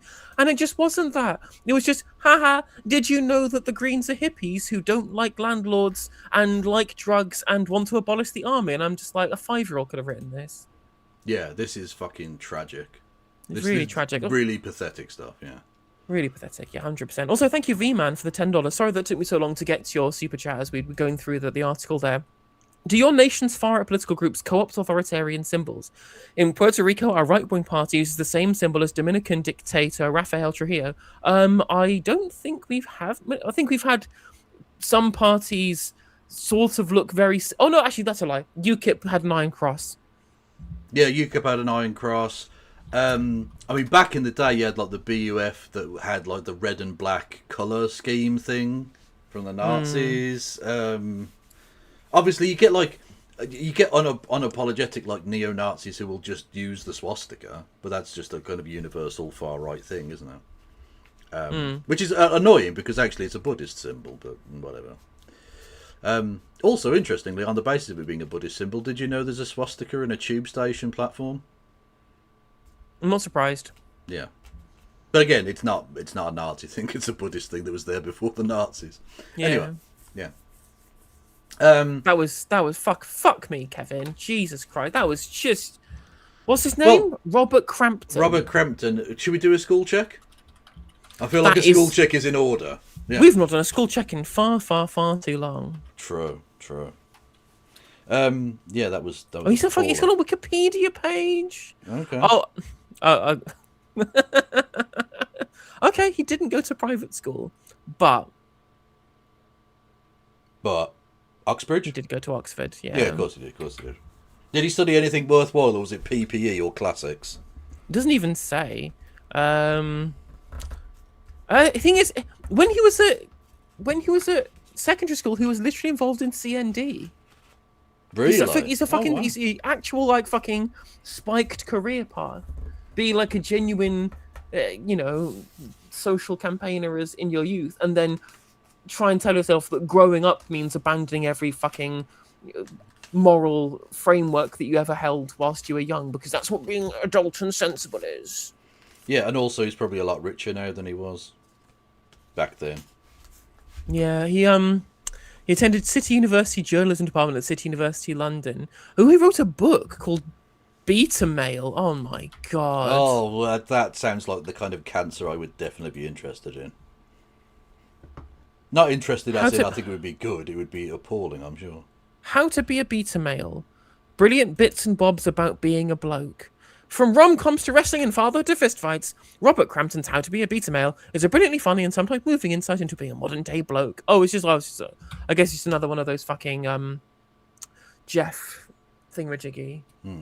Whatever his name is. The blokey guy. Yeah, anyone who writes something that can be a Lou Reed, don't bother. Just don't bother. You joined the Times in 1991. You're old as fuck, mate. Yeah, this is some boomer shit. I suppose maybe Gen X. I don't know. Robert's dad was a Labour MP and MEP. I want to try and find out what he studied. I don't know. It must be PPE. Well, listen, it was PPE. Literally, his Penguin Books authors page specifically says he studied PPE at one of them. Of course he did. Honestly, anyone who studied PPE, get in the camps. Like, I'm sure there are some good people who studied PPE who didn't necessarily know what it was or what they were getting themselves into. But for the good of everyone, every single person who has ever studied PPE, get in the camps. What does PPE stand for? Politics, philosophy, and economics. And you don't study any of them in enough detail to be... No. Basically, it's the ultimate, like, jack of all trades, master of fuck all. Because you don't actually do it to learn about any of the subjects. You do it to say that you've done it so that politicians will take you seriously when you apply to be, you know, I don't know, some kind of fucking policy person. Well, they usually start off as, like, a researcher or an assistant, and then they eventually become, like, a special advisor and a... whatever, you know. Literally, we need to have we're calling for a total pause on PPE degrees until we can work out what the fuck is going on. Literally, yeah. Honestly, because it's the greatest... The PPE graduates are the greatest contributor to the downfall of this country ever. Yeah. Like, they're just the worst fucking people. They've destroyed this place. And again, I'm sure there are some people who did PPE who are okay, but for the good of everyone, they all need to be purged. Not killed, just put in a camp and allowed to perish. In Tesco? Naturally. Yeah. But they need to be kept away from all positions of authority in the nation. They are fucking cancer. 100%, 100%. Yeah. Was there any tidbits that you had? There was you want to talk about today? There was one tiny tidbit. I don't know that we can really do much with it, but it was just something I wanted to sort of cover. Another one of these weird little policies that the government have come up with. I suppose trigger warning for talk of sexual and violent offenders and things. Anyway, so they're going to start making, I mean, what I'm calling pedo Bantustans. Restriction zones, where geographically, if you're a sexual or violent offender who gets released on license, so basically you get, early release, you will have to stay inside a certain restricted geographic zone. Oh, so it's like 15-minute cities. No, not at all. Like 15-minute cities. Sorry, that's what. I don't know if that's what the right wing has said. 15-minute cities were. Probably. I mean, yeah. Genuinely, there was a conspiracy theory going around that people being given walkable cities and traffic filters was going to force people to have to live in their own little box and never be allowed to leave. They genuinely thought that was true. Oh, I thought you meant just in terms of, like, you'd have to live around sex offenders. No. Anyway. But the point being, so the serious and sexual offenders will be forced to live in this thing. Now, again, I do have to think, right, that in a society where we've got people in jail for protesting against climate change or genocide... Why are we releasing people that are so dangerous they have to be geographically restricted? Why not keep them geographically restricted to the inside of a jail? If they're that dangerous that they might have interactions with their former victims, keep them in jail then. Because we're not talking about people who've served their full sentence. This will be people on licence. So they still have jail time left. Make them serve it in jail. It doesn't seem good, does it? It's awful. And not just that, but it plays right into the right-wing narrative of this, right? Where they'll say, oh, they're releasing fucking nonces and murderers. And they sort of are. They're literally doing that. It's awful. Honestly, this is a really stupid policy, I think. Not that trying to protect people is the problem, but it's the... Why are you releasing fucking violent people when you've got people in jail for... fucking not paying council tax or opposing a genocide? Yeah, you've got fucking people who said, oh, I support this organisation, which, by the way, just want to say, the whole reason that Palestine Action was made illegal in the first place was on the basis of the Elbit Systems raid, yeah? That this violent terrorist organisation. Well, a fucking jury just refused to convict those people. So... on the basis of that, surely the Supreme Court, when it comes before them, have to strike that down then. If a jury just fucking decided not to, why would you would just know that the corruption at the heart of the British establishment is so complete that they will even maintain the illegality of an organisation based on no convictions for criminality whatsoever. I mean, welcome to, the Shabanopticon. Yep. I mean, look, we'll wait and see. Maybe the Supreme Court will do the right thing, but who knows? I mean, that's the thing, is that the real kind of fulcrum on which Andy Burnham's like, again, I'm not going to vote for him regardless, right? But the fulcrum on which that you can tell that whether he is actually going to be a proper sea change from Keir Starmer is, does he carry on the authoritarian shit? He doesn't seem to want to change tack in terms of, making us internationally famous for locking up people for holding signs, right? Yeah. Like actual factual what they were doing in Russia, and everyone was decrying, Well, and not just that, but you knew as soon as he was keeping Shabana Mahmood in place to do the authoritarian crackdown on civil liberties, and Pat McFadden, aka Crypt Man, Nosferatu, in charge of like culling the benefit claimant, nothing was fundamentally going to change. No, 100%. Yeah, this isn't going to be an end to neoliberalism. This is the further enshrinement of it, which will ultimately mean that come the next election, he'll be maybe not as unpopular as Keir Starmer, because at the very least you've got to say his comms game is a significant advance, although it could hardly have been worse, I suppose, than Starmer's. Yeah. But Did you see for all of the whinging the right wing have done about, he's doing videos about barm cakes, like, motherfucker, it works.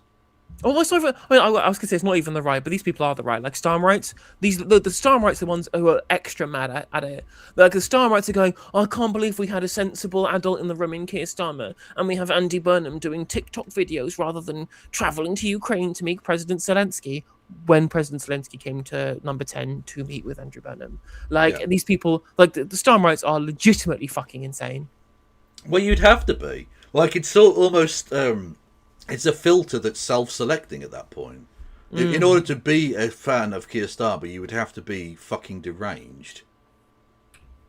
Yeah, there's no other reason for it. Because, like, even if you think the Labour Party in general is salvageable or is worth anything, which I'm not entirely sure I'm convinced by that, Keir Starmer was always the hamstring that was keeping them from any progress. 100%. Like it was almost terminal, right? Like if they'd have carried on for another 6 months, I don't think that we would have seen the Burnham bounce that we're seeing right now. Yeah, like this had to happen. Yeah, 100%. But ultimately, like I don't think things will change. But also another thing I did want to just sort of bring up. I don't really have a link for this, but did you see that he's put together a fund of 200 million or whatever to make sure that there are no homeless people over Christmas? They're gonna fund housing for them. Why not do that all the time? Why just over Christmas? Like, we should care about these people just over Christmas though. Come January, you can fuck off back on the streets, lads. What? I mean, like it just goes to show you that again, homelessness was always a policy choice. They could have stopped this, and they can stop this whenever they want. They did during the pandemic as well. Yeah, because rich people might have been infected by these poors. But once they decided, no, actually, they're not really a risk anymore. Back on the streets, scum. And again, like it was when there is, like obviously I don't really carry much favour with the like, fuck all the migrants people, right? But when they say things like, well, we can put migrants in hotels but we can't put our own homeless in hotels, and I'm like, yeah, you're right. We should do both. There are plenty of empty hotels. I mean, literally, the government bought empty hotels to use to be able to house migrants, much significantly better than these stupid contracts with Circa, right? Much better place to put asylum seekers while they're waiting for their claims. To just buy the real estate for like old hotels that are fucking empty and being unused, turn them in to like a state-owned asset, and then you can use that as a place with which to be able to house asylum seekers while they're waiting for their claim to be heard. Not a terrible idea on the slightest. Why did you do this for loads of buy all the fucking empty hotels and make sure all the homeless people are off the fucking streets? Literally, 100%. Again, but the right wing don't actually say, when they say we need to take care of our own, they don't actually mean that. They just mean they want to be really horrible to migrants. Like, 100%. They're also negotiating now with the Belgian government to do boat-related like crackdowns or whatever, and the right wing are up in arms. And you're like, they don't want solutions. They just want to moan about this and be angry and 100%. racist. Like if they started believing that there wasn't any kind of economic like negative effects of migration, they would just move on to something else. If they were shown like irrefutable proof that they weren't like all rapists and murderers, and that the crime rate is lower than the native population, if you control for demographics, they would just move on to something else. They just want to find like some hack justification for please no more Browns. Yeah, that's literally it. Yeah. Now, right. This might be, I suppose, good for your American channel, if that's a thing you're still doing. Yeah. Did you see, and I've titled my stream this because it is funny. Did you see Hassan Piker, famously, of course, did 9/11? That's a thing he did, definitely. 100%. Him and Muhammad Atta, they're besties. Literally. And, he was mocking Saint Charlie of Kirk. Unafraid to die.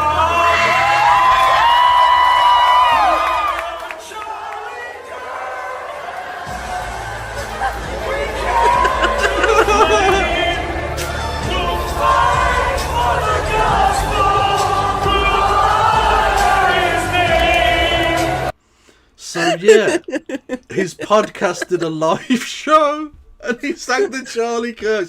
Annoyingly, because it would have been fantastic. He should have done the Islamic State version that is available on YouTube if you want to go and look that up. He should have done the Muslimic version. That would have been very, very funny. Oh my god, or the reggae version even better. Yeah, the reggae. Oh, I showed Christy the reggae version. It's real good. It's real good. Oh god, it's so dumb. It's so. But like, so dumb. What is funny is how all of the rightoids were like, "You have to sing the Charlie Kirk song at these events, otherwise you're not showing due deference." Okay, we're singing the Charlie Kirk song. How dare you sing the Charlie Kirk song? Well, this is the thing. The amount of right wingers, and I mean, we won't bother playing it, but obviously, fucking Asmongold piped up about this. How terrible it was. This is outrageous. This is from the man who said that Palestinians deserve to just get fucking killed and refugees. Fuck them. Like they've taken out their moment from. They've taken time out from their constant wanting to gun down migrant boats, laughing about George Floyd being dead or Trayvon Martin or whoever, to pretend that they're pro-life for a minute. I suppose the UK version of that would be when Anne Widdecombe recently got murked. Not by me though. Just want to point that out. They all went crazy about like, oh, you need to have respect for the dead. But ha, migrants drowning. Ha. Isn't that hilarious? But you need to be respectful of this white woman. Yeah. Pathetic. Yeah, so hypocritical. Yeah. But no, so I am a fan of Hassan Piker boiling these people's piss. 100%. I mean, like, it's really important for the right to understand. You can't force people into reverence for somebody who supported the murder of school children, right? Yeah. Not just in Israel, by the way. He wasn't just a supporter of school children getting killed in Israel. He also said that it was basically the price worth paying for the freedom to own guns that sometimes kiddies will get shot up. Well, this is, ironically, Charlie Kirk was the first school shooting that the right wing opposed. Yeah, literally. And they had to be enforcing a level of solemnity over his passing, given that context. And, like, the thing that people will always do when you try and force something on them is they will react to it. I mean, again, like, the left probably should learn this, given how badly people reacted to a bunch of the kind of the more hectoring or maximalist approaches to progressive policy making, rather than winning people over. It was, you must conform to, you know, the left-wing doctrine on these issues. And what was the response? People took the "We Are Charlie Kirk" stuff and they made it into a meme, and they took the piss, and people started putting Charlie Kirk's face on like Harambe the gorilla. And I'm like, yeah, this is where we're at. Well, we did. I only showed it for about 20 seconds, but it randomly became like the thumbnail. You know, they choose a random moment in the stream to have the thumbnail, and it was someone had showed me a meme of Charlie Kirk with his face on the Twin Towers. And and I just thought, I'm not changing it. It's going to remain the fucking thumbnail for that live stream forever. Oh my god, that's so good. It reminds me of back when AI imaging wasn't like miserable and made me want to kick rocks, and it was just like really bad AI imaging. Yes. In terms of generative AI, it was really bad, but sometimes it would just kind people of with like right. people with 12 fingers and 3 tits. Yeah. Yeah, exactly. You can never do people very well. But I remember somebody putting gender reveal 9/11 into one of those image generators. So it was just the Twin Towers in like pink and blue smoke. Oh, you're having twins. Nice. Good. Amazing. Also, the US Department of Education posted this in America, right? Is that Jeffrey Epstein? It looks like Jeffrey Epstein, Donald Trump, and Hillary Clinton. It does. What? But what? What? That's Jeffrey Epstein, right?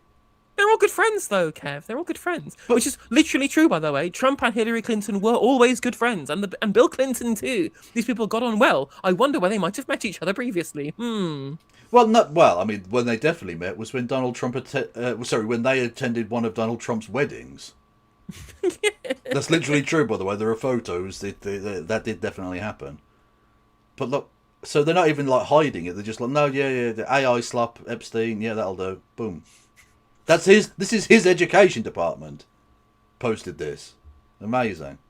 I mean, it's funny, like, I saw somebody from Reform calling up how, like, Channel 4 doing a funny bit about OnlyFans girls wanting to educate about climate change, going, society has fallen. I'm just like, you've literally got the most powerful and richest country in human history, you know?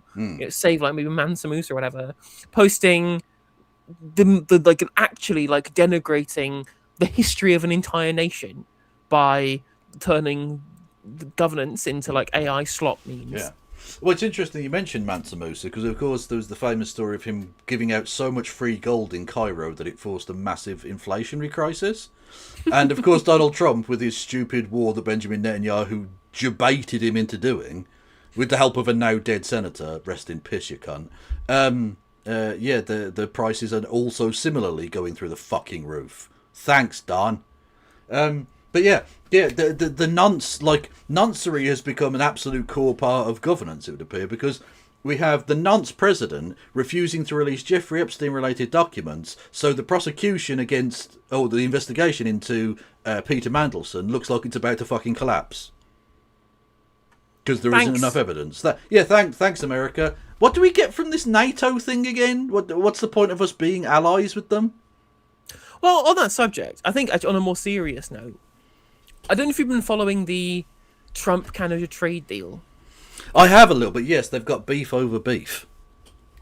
Yeah, and basically they apparently said that they'd all come up towards some kind of deal, and then at the last minute, the Trump negotiators were like, actually, you're also not allowed to make any other trade deals with anybody else, namely China, of course. Yeah. And Carney was like, what the fuck, no? And Carney did a speech today pointing out that another part of the deal they wanted was to try and compromise Quebecois and the official nature of the French language in Canada, assuming because they want to be able to subsume it as some kind of 51st state or whatever, and they can't have it be different to America. It has to be like all culturally assimilated into Americanisms, which is like crazy. That was part of the trade deal, and now they can have like 50% tariffs or some shit. That's wild. That's really, really fucking wild. Like, the Quebecois, right? Let's say they have a far-right problem. Not that other places don't, I suppose, but like they really do. But like the idea that you can, I suppose, ethnically cleanse Frenchness from Canada? Like, they already did that to the native peoples. I thought we're all white now, right? I mean, what about supporting Western culture? Is France not part of the West? I mean, it genuinely beggars belief. But I mean, this is the result of the fact that, you know, this is the world that we're going to live in. This continual belligerent trade policy is going to continue. And the person to blame is Ursula von der Leyen.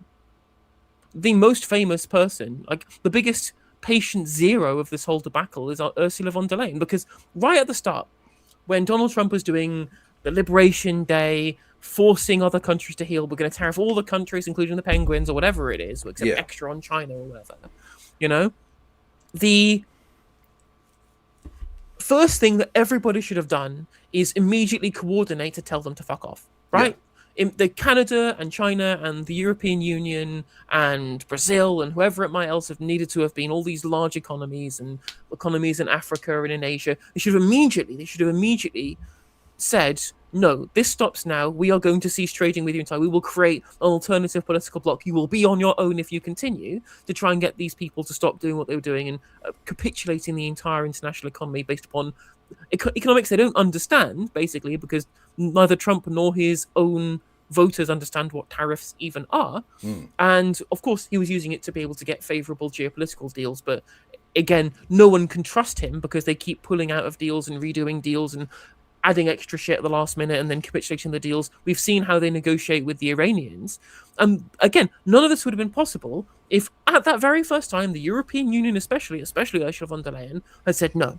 Said no, you tariff us all you want, we don't care. We're not going to capitulate. We're not going to come to the negotiating table at all, right? You can stand on your own if you really want. You can ruin your own economy. Not on our watch. We'll go speak with China. We'll speak with Asia. We'll speak with Africa. It's up to you. It's up to you. We'll speak with South America. It's up to you whether or not you want to be able to isolate yourselves. We're not playing ball. And instead, Ursula von der Leyen cucked out. Keir Starmer cucked out. All of the countries apart from, again, initially Canada, but they seem to have then gone to the negotiating table because they had no leverage point, because the EU had cucked out to the United States. They got to the negotiating table and they found a fucking madman at the other side of it, just like Iran did during the ceasefire negotiations. Yeah. Is essentially now doing the weird thing of like flicking a button that says tariffs on and off and then looking back at the economy to see if anything's happening. Looking for approval or whatever, and it just does, none of it works. Because there's no strategy. Trump doesn't have a policy. Trump has a vibe on that particular moment. That's it. Which makes it, like you say, impossible for you to do a deal with him because he won't stick to it the next day. The ink will not be dry before he's either completely gone against it, or he's like saying whoever signed this deal's a fucking idiot, even though he just signed the deal. Literally, his renegotiation of NAFTA was so bad that he's now saying it's like, oh, who signed this deal's fucking terrible. We have a terrible deal with Canada. You signed the deal. You did that. Yeah. Fucking hell. Like, Canada and Mexico bent over backwards for you, and it's still like, oh, it's a shit deal, we're getting fucked.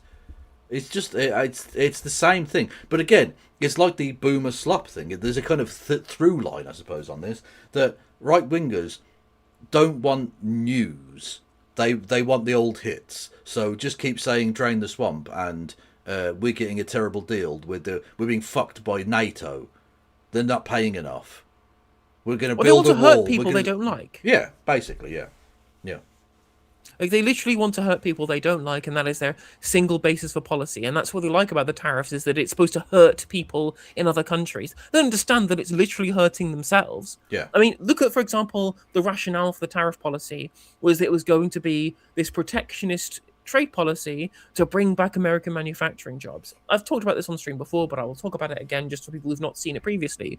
The way you do protectionist trade policy is that you put tariffs on completed production, right? Completed kind of tradable commodities within the economy, so cars or microchips or whatever it is, things that have been built elsewhere where labor has gone into, so that the price is raised, so that your workers who earn more money in your home country, who are building those same things, don't have their jobs destroyed by cheaper things coming in from overseas where labor is cheaper. That's the whole point of an industrial policy, and that's how you use tariffs to protect jobs at home. I support that kind of policy. That's what Joe Biden did. He tariffed electric cars and on renewable energy products and on microchips coming out of China to protect like industrial workers and manufacturing workers, auto workers in the US. It was a good policy. And he also, on the other hand, used loads of new fiscal stimulus and pumped it into those protected parts of the economy to make sure that there was always funding available to keep those jobs going and to build more people into the protected industry. That's how industrial policy works. That's how industrial trade policy works. What Trump has done is tariff fucking everything, all trade. Yeah, you can tell how untargeted all of this is in the original, like, was it Freedom Day package of tariffs, he tariffed incoming coffee, right? But America literally doesn't grow coffee. It doesn't have the climate to grow coffee, outside of small places in Hawaii, which don't grow coffee anyway.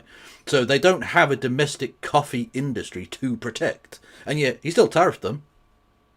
Because this wasn't a targeted thing. This was a butcher going in with a fucking steak knife, or with a big fucking meat cleaver to do some surgery.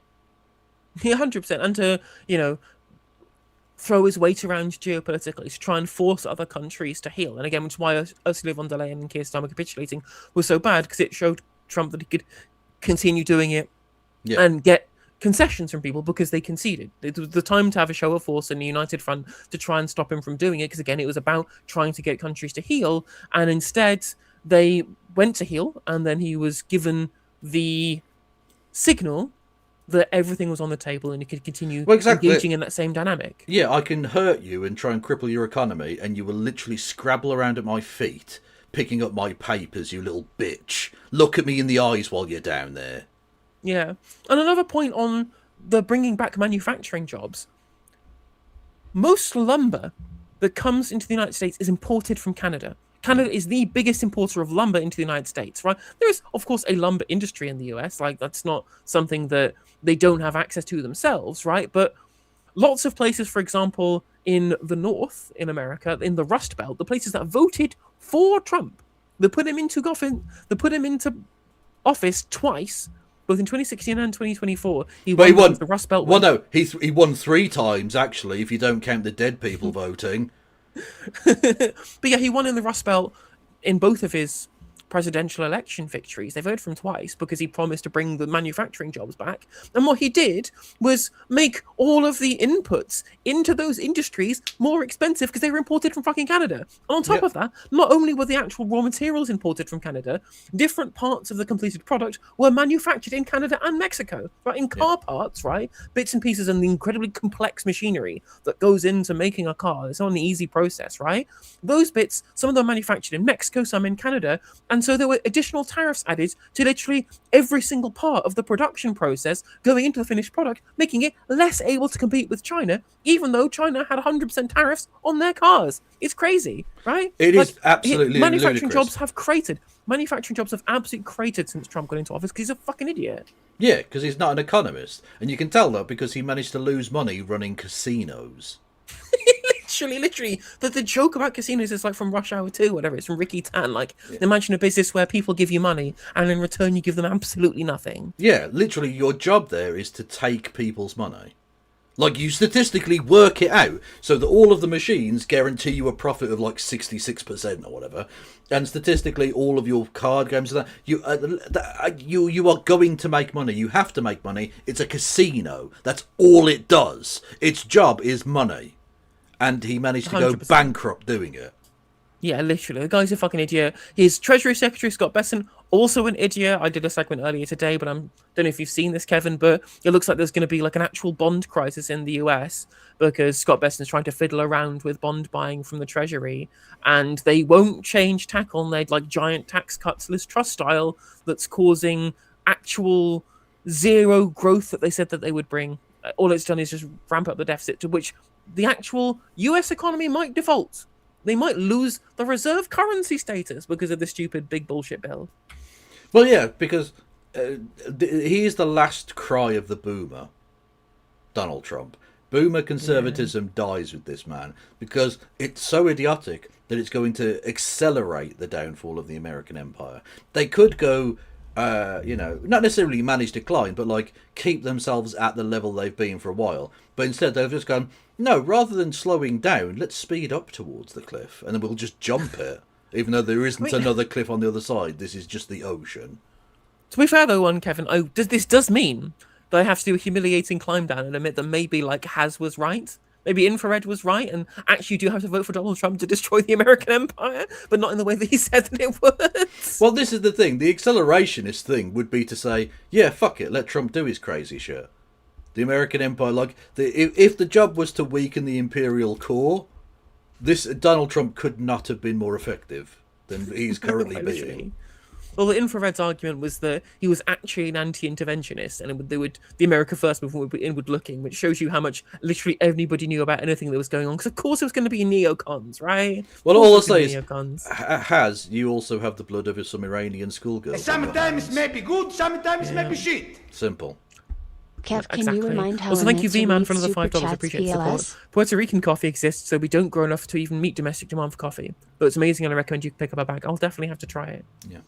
Oh, well, you just read it, but Vicky says, Kev, can you remind Helena to read Super Chats, please? I don't even remember to read my Super Chats.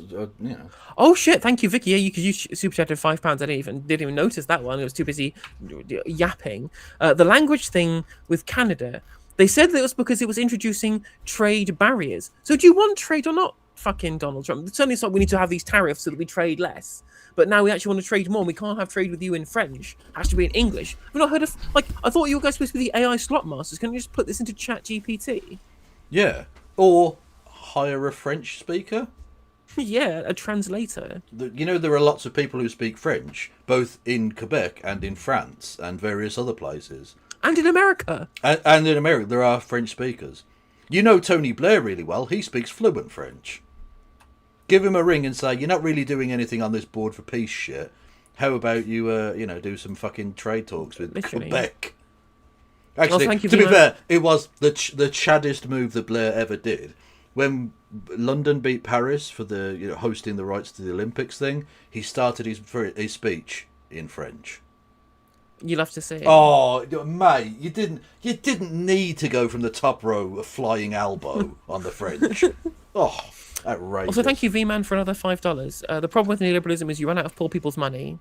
Yeah, very true, very true. Yeah, basically, yeah. You run out of public assets to sell off. Well, literally, public. If you look at the national debt under Thatcher, it fucking rocketed because essentially massive tax cuts and stupid sell-off of public assets and massive amounts of borrowing hid the economic fuckery, and now we're all having to pay for that because a huge amount of the money that we spend is literally just servicing the debt that she fucking racked up. Yep.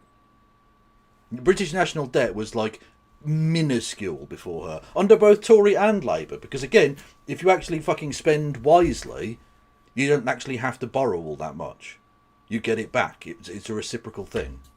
Yeah, you invest money in productive things, and then they produced things, and then we grew the economy. That is literally what JMK said from the beginning. JMK, you're on fucking initials terms. Love it. Yeah, me and JMK, we're best buds. True. I've told you about him and Isaac Newton, haven't I? No. Yeah, he's mostly known, Keynes, as an economist, but he was actually a historian.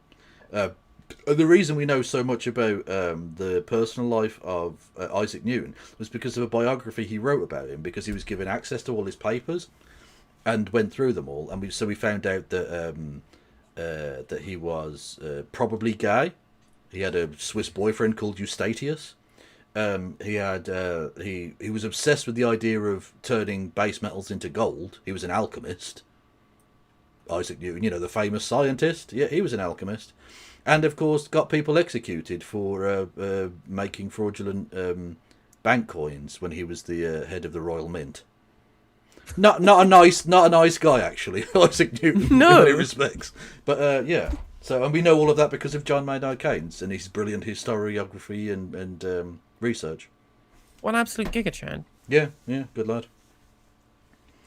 Anyway, but whereas now our economy is run by like fucking tech bro idiots instead. Thanks.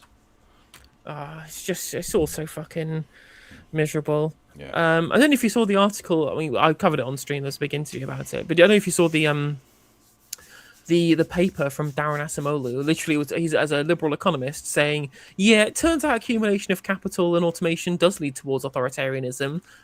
Turns out maybe those old Marxy boys were right. Yeah, well, again, every now and then you get a right winger who will come out and say, will basically confirm that the left were right all along, and then they don't change their opinion of what the left are saying, because the left now are wrong. They might have been right in the past, but they're wrong now. Yeah, literally. Forever. Again, rinse and repeat forever. Yeah, just so many people. Yeah. just ignored the fact that we said that Keir Starmer would be a massive fucking failure, and of course he was a massive fucking failure. Yep. But they won't learn because we're now saying that, Andy Burnham will probably be a failure too. So, but they won't listen. Anyway, so I've been more circumspect. Because I whilst I don't agree with the ideological positions that Andy Burnham takes on a lot of things, you can at least he is like somewhat competent. Yeah. In a way that Keir Starmer was just like, again, I can't stop mentioning the same article, but it's just too fucking funny not to.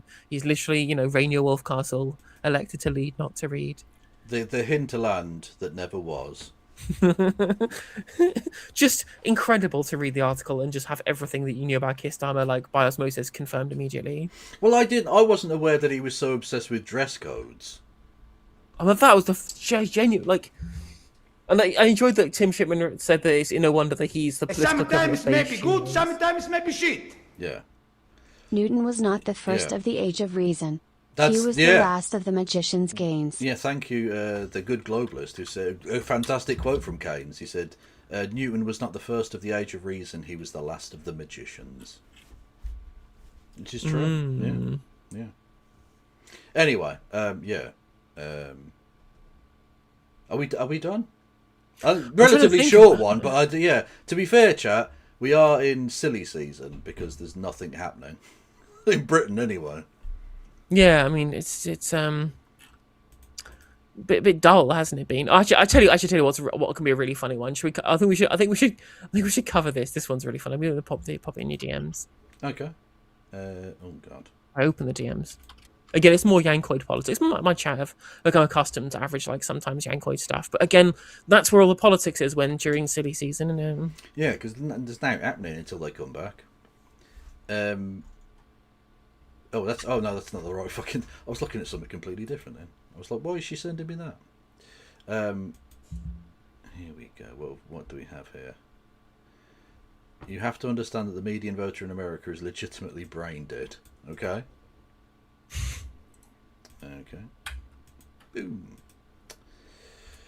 Okay, so I don't know what article this is from, but it says in the week after the June 24th primary election for mayor, I was determined to meet with voters in conservative neighbourhoods where Assemblyman Zoran Mamdani, D. Astoria, a democratic socialist, had performed surprisingly well. In a Howard Beach precinct where Mamdani won, I met a couple who, despite being conservative, voted for Mamdani because, bizarrely, they thought he had run to the right of former Governor Andrew Cuomo and believed he was Italian-American as his name ended in I, and he was from Astoria. The famous Mamdani fucking mafia organisation. Hey, I'm Mr. Mamdani. It does. To be fair, it does sound. Actually, I've never thought of it like that. It does sound a bit Italian, I guess. I think it reminds me when I wouldn't assume that someone was Italian though. That's really strange. When I first started talking about Mariano Mazzucato on stream, people thought I was talking about a Japanese person. By the way, it does sound a bit Japanese, yeah. Because it obviously it's got a double Z in it, right? Which is why it's Mazzucato, which is it's an Italian name. She's Italian American British. But you could think of it being spelled MATSUKO.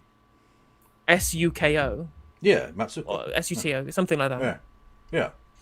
It does sound a bit Japanese, yeah. Yeah, for sure. I understand what you mean, but it's just generally hilarious that they could think that this democratic socialist is the one to the right of Andrew Cuomo. But actually, whilst this is very funny, the next paragraph is really revealing as to the dynamics that play out in the minds of the American voter. Okay. When I dug further into why they thought he was running to the right of Cuomo, they noted that it was because he discussed prices and cost of living. What? As Donald Trump had in 2024. They both voted for Trump. They had a hard time believing Mamdani was a socialist because they believe socialists support making everything more expensive. What the fuck are you what? Incredible scenes. Again, this is the ignorance we have to fight against.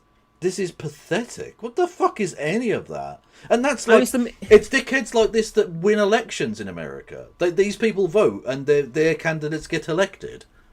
I mean, that's the thing, right? It's the Onion meme of we taught this chimpanzee the opinions of a median voter and it hanged itself. Yeah, literally. Like, honestly, I'm feeling more suicidal than I was previously. 100%.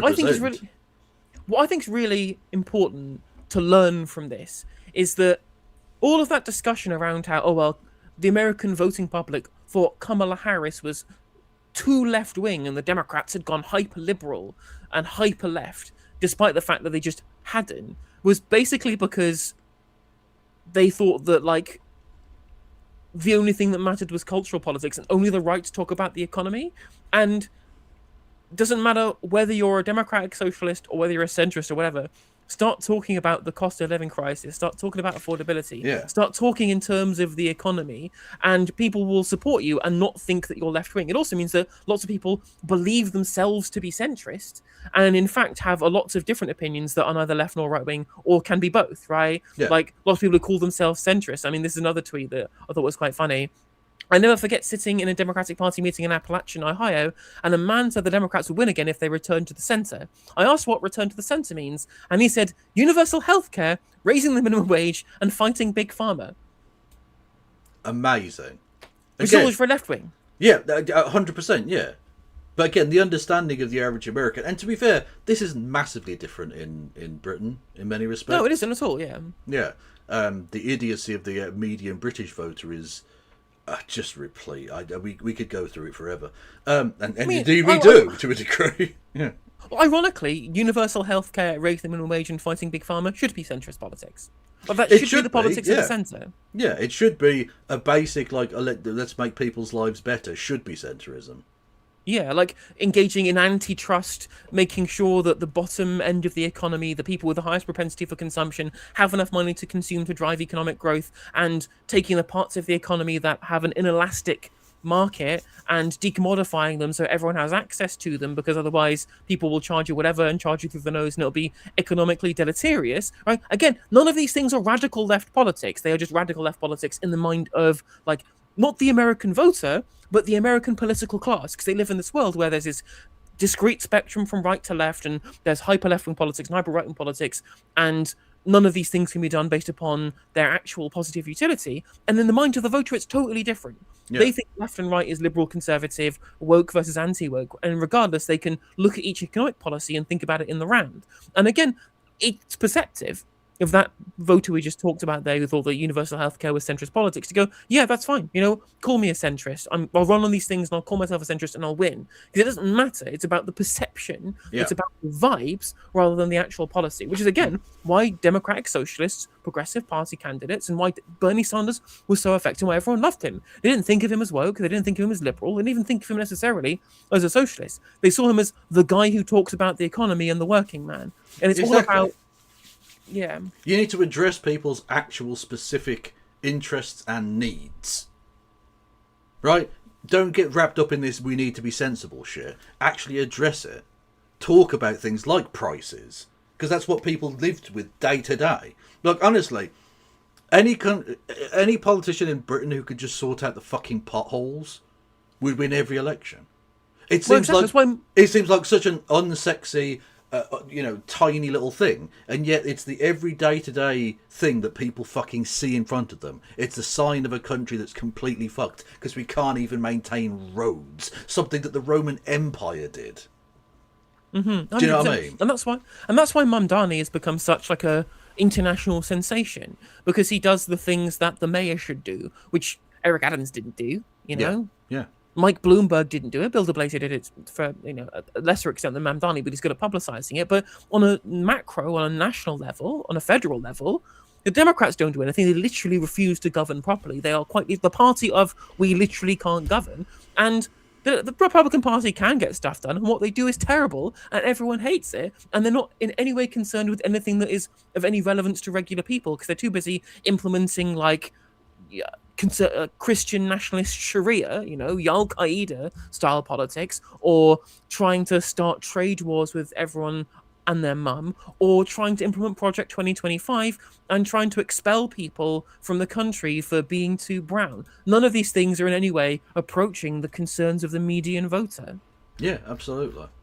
And And again, Mamdani comes along and goes, I am doing the basic stuff that you expect. Filling the potholes, making the buses work on time, Sometimes may be making good, sure that sometimes water may be fountains shit. are there, and we do kind of civic infrastructure, and that we've Mamdani got is taking bins that are available inspiration to from put the your sewer rubbish in. Like, socialists. this shouldn't be difficult, but in American politics, it is difficult because the Democrats are just, or the corporate Democrats especially, are shit at literally everything, and the Republicans are uniquely concerned with Christian nationalism. yeah, true. Vicky, you're kind of right. Yeah, Mamdani is taking inspiration from the sewer socialists because it's literally about like addressing people's, concrete needs. Yeah. Yeah, exactly, 100%, 100%. I mean, it's probably why Andy Burnham was so popular in Manchester, is that just like Manchester was functional in a way that lots of other places in the country just weren't. Yeah, exactly. But it's become so fucking pathetically reduced that literally just having a government that kind of works is enough. That in of itself is enough for most people. Yeah, exactly. And also, I think this other quote here about they believed socialist support making everything more expensive shows you the level to which that there has been huge amounts of like manufactured consent and brain poison amongst Americans about what anything is, Yeah, yeah. No, absolutely. 100%. Well, and the right wing conservatoids, fascistoids, whatever, don't want to talk about economics. That's why the culture war thing carries on the way it does, because they'd literally rather talk about fucking anything than economics, because they realise that their economics are fucking the poor, and if the poor ever actually open their eyes and realise that, they'd be out of office and indeed in camps. 100%. And I think it is indicative of why Francesca Hong wasn't as successful as she could have been. Again, she did get loads of votes. It was an impressive run, even though she didn't win. But, getting bogged down in cultural stuff about Thanksgiving is not talking about boilerplate economic concerns. And she wasn't adept enough at what Mamdani does, which whenever people try and bring up things that are not about cost of living, the affordability agenda that he was trying to pursue, he would always turn it back to the affordability agenda, right? It's not just we hate Israel because they're committing genocide, even though that's true. It is there is money that could be being spent on building schools and fixing roads and maintaining American society that they're sending to Israel to give them universal health care. Exactly. Well, I mean, the way that Bernie did it, and it became sort of a meme in of itself, where like he'd be asked a question about anything, like what's your favourite biscuit, and he'd be like, oh well, I like such and such, but also the 99% are fucking the poor, and he would just change it to just be that, and it became, like I say, a bit of a meme and a bit tiresome at times, but it works. Don't give in to the stupid question. Start talking about billionaires again. People love that shit. 100%, 100%. And again, trying to make sure that you divert the conversation away from subjects that are going to get to the position where people think that you're somehow to the left of the centre because you're talking about breaking up Big Pharma, quite literally, engaging in populist left-wing politics by saying, well, I could talk about transgender operations, but I think it's more important that we talk about the fact that everybody in America, regardless of whether they are transgender or not, deserves access to cheap and affordable and available healthcare without having to worry about co-pays or getting denied access by your insurer, which is why I support Medicare for all, Yeah, absolutely. 100%. 100%. So thank you, V-Man, for a couple of other super chats. Appreciate the support. The $20. Does it bother you that the Labour Party is a centrist, firmly centre-left party, still use left-wing symbolism? In Puerto Rico, the centrist, former centre-left Popular Democratic Party still uses its slogan, bread, land, freedom. Yeah, it is frustrating. Like, the Labour Party singing the red flag. Oh, that always wound me up. Conference. Yeah. Is, again, outside of the Corbyn era, genuinely incredibly frustrating because it's not like any of these people are democratic socialists, right? They pretend to be. Keir Starmer talking about how he was going to be making the moral case for socialism whilst locking people up for opposing genocide and allowing BlackRock to fund our infrastructure. Yeah, absolutely. Seeing Tony Blair stand there pathetically mumbling along to, the people's flag is deepest red. It's just disgusting to me, yeah. 100%. And thank you for another $5, V-Man. Fun fact, they also swear to God they didn't steal that slogan from the Puerto Rican Communist Party. They totally did, though. I wouldn't be surprised. There's so many times the Social Democrats have stolen from the Communists. Indeed. And also thank you, Aaron, for the £2. Including the life of Rosa Luxemburg as well, just saying. Literally. Yeah. Hey ho! Thank you, Aaron, for £2. Abolish potholes, Mansfield Green Party. Literally, and you can. There's a green perspective for this, right? Like, tires that have been deflated due to going through potholes cost energy. It costs petrol, which is bad for the environment and bad for your wallet. That's a really important thing. I think that's a line that the Greens need to go with. They need to talk about how what's good for the environment is good for your bottom line. And not just that, but if you're going to have more buses on the road, you're going to need to upkeep it because buses are fucking heavy. So you need to have good roads in order to have increased usage by fucking larger public transport vehicles. Sometimes maybe good, sometimes and indeed, if you're maybe somebody who shit. drives, right, your roads will be clearer. If you insist on driving, all the people who can choose between driving or trains, but will choose the trains if the trains were better, you'll have clearer roads. Yep. In fact, the best way of clearing traffic is not building more lanes. That's induced demand. You induce demand into things that aren't the roads. Yeah. It's literally, yeah. Literally. Thank you, Bev, for being a member on the YouTubes. And Fosmo says, see, Labour in Scotland are looking for their new branch manager. It's a choice between John Jackson and his bitter rival Jack Johnson. Lovely Futurama reference point. Good to know. But yeah, and I think there was one of the people who tweeted out the things about the centrist politics in the Democratic Party or whatever. They, in a follow-up tweet, they said that what they can conclude from this is that focusing on economic issues is important, and also creating a narrative is important. And that's why the DSA have been so successful too, is that they have created a unifying enemy, which is the billionaires, which is the oligopoly. Like, Trump is, of course, one facet of that, and the Democrats have been really good at corralling their base around the enemy that is Trumpism. Whilst we're doing very little effective to actually combat Trumpism. Which is why, again, I mentioned in my Francesca Hong video that it's important that the Democratic Socialists, when they campaign, they have to not only campaign upon them being the billionaires and the oligarchs and creating a narrative that can then bring in people and independents from outside the base, from outside the tent, non-voters into the coalition, from seeing everything that the oligopoly is doing and who's building the data centers, who's taking away your privacy, who's taking away your freedoms, etc., etc. But it's also a great way of being able to market how you're better at fighting Trump and how you're better at being electable, which is a point I made, which is that if people can look at how the DSA are winning over these right-wing voters, this is an excellent example of right-wing voters not understanding political economy, but vibing with a candidate because they talk about things that the right talk about, like how everything's unaffordable, for example, even though the right only talked about it insincerely. Yes. Then that's a really good way of being able to beat Trump. Because the liberals in the Democratic Party, they vote for moderates because they are terrified of Trump. And if you're a black person in America, understandable. If you're an ethnic minority in America, understandable that you are terrified of Trump. I'm terrified of Trump, and I'm white and I'm in another country. So I can't imagine what you're feeling like, right? But you vote for moderates, or they vote for moderates. I mean, the older kind of black community votes for moderates in large numbers. That's what we've seen from the figures, because it's ideally supposed to be the most electable form of the Democrats. But there are worlds in which you look at this data here and these anecdotes and you can show there is a case for the electability of the left. And that's how the left need to sell themselves in primary elections going forwards. Yes, indeed so. I think that so much can be learned from Mamdani, not just because he won, but because it's actually transferable. Certainly in the Western world, let's say. The kind of things he was talking about and the kind of strategies he used to get his message across is transferable across borders. You can use that same thing here in Britain, and I think people like Zach Polanski are and have been doing that. That kind of economic populist messaging and focusing on actual real issues that people face, rather than, like you say, getting bogged down or whatever, is definitely the path forward. 100% agree. Yeah. And so the fact that he's internationally famous shows you not just he's a personal political talent, but that his strategy is successful. Yeah, and you can tell his strategy is successful because they're coming after him in waves. It's the same with Hassan Piker to a degree. They realise that these people are being effective. When you're close to the target, that's when you're going to get most of the flack. And that's why they're fucking... The oligarchs who are genuinely scared of those threats are spending every penny they can to try and convince people that actually these people are bad, whilst they're advocating for you to get healthcare. You know. It's why there's been loads of news here about the Times just going through like policy motions that have been submitted to Green Party conference and publishing, oh, look at the crazy Greens. Again, all culture war stuff, none of it's about the economy.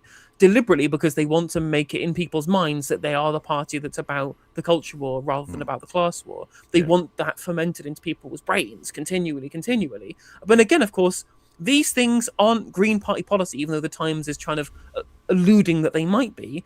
Anyone can propose anything at conference. Members can submit motions and they get prioritized in a prioritization ballot, which I'm going to talk about on stream tomorrow.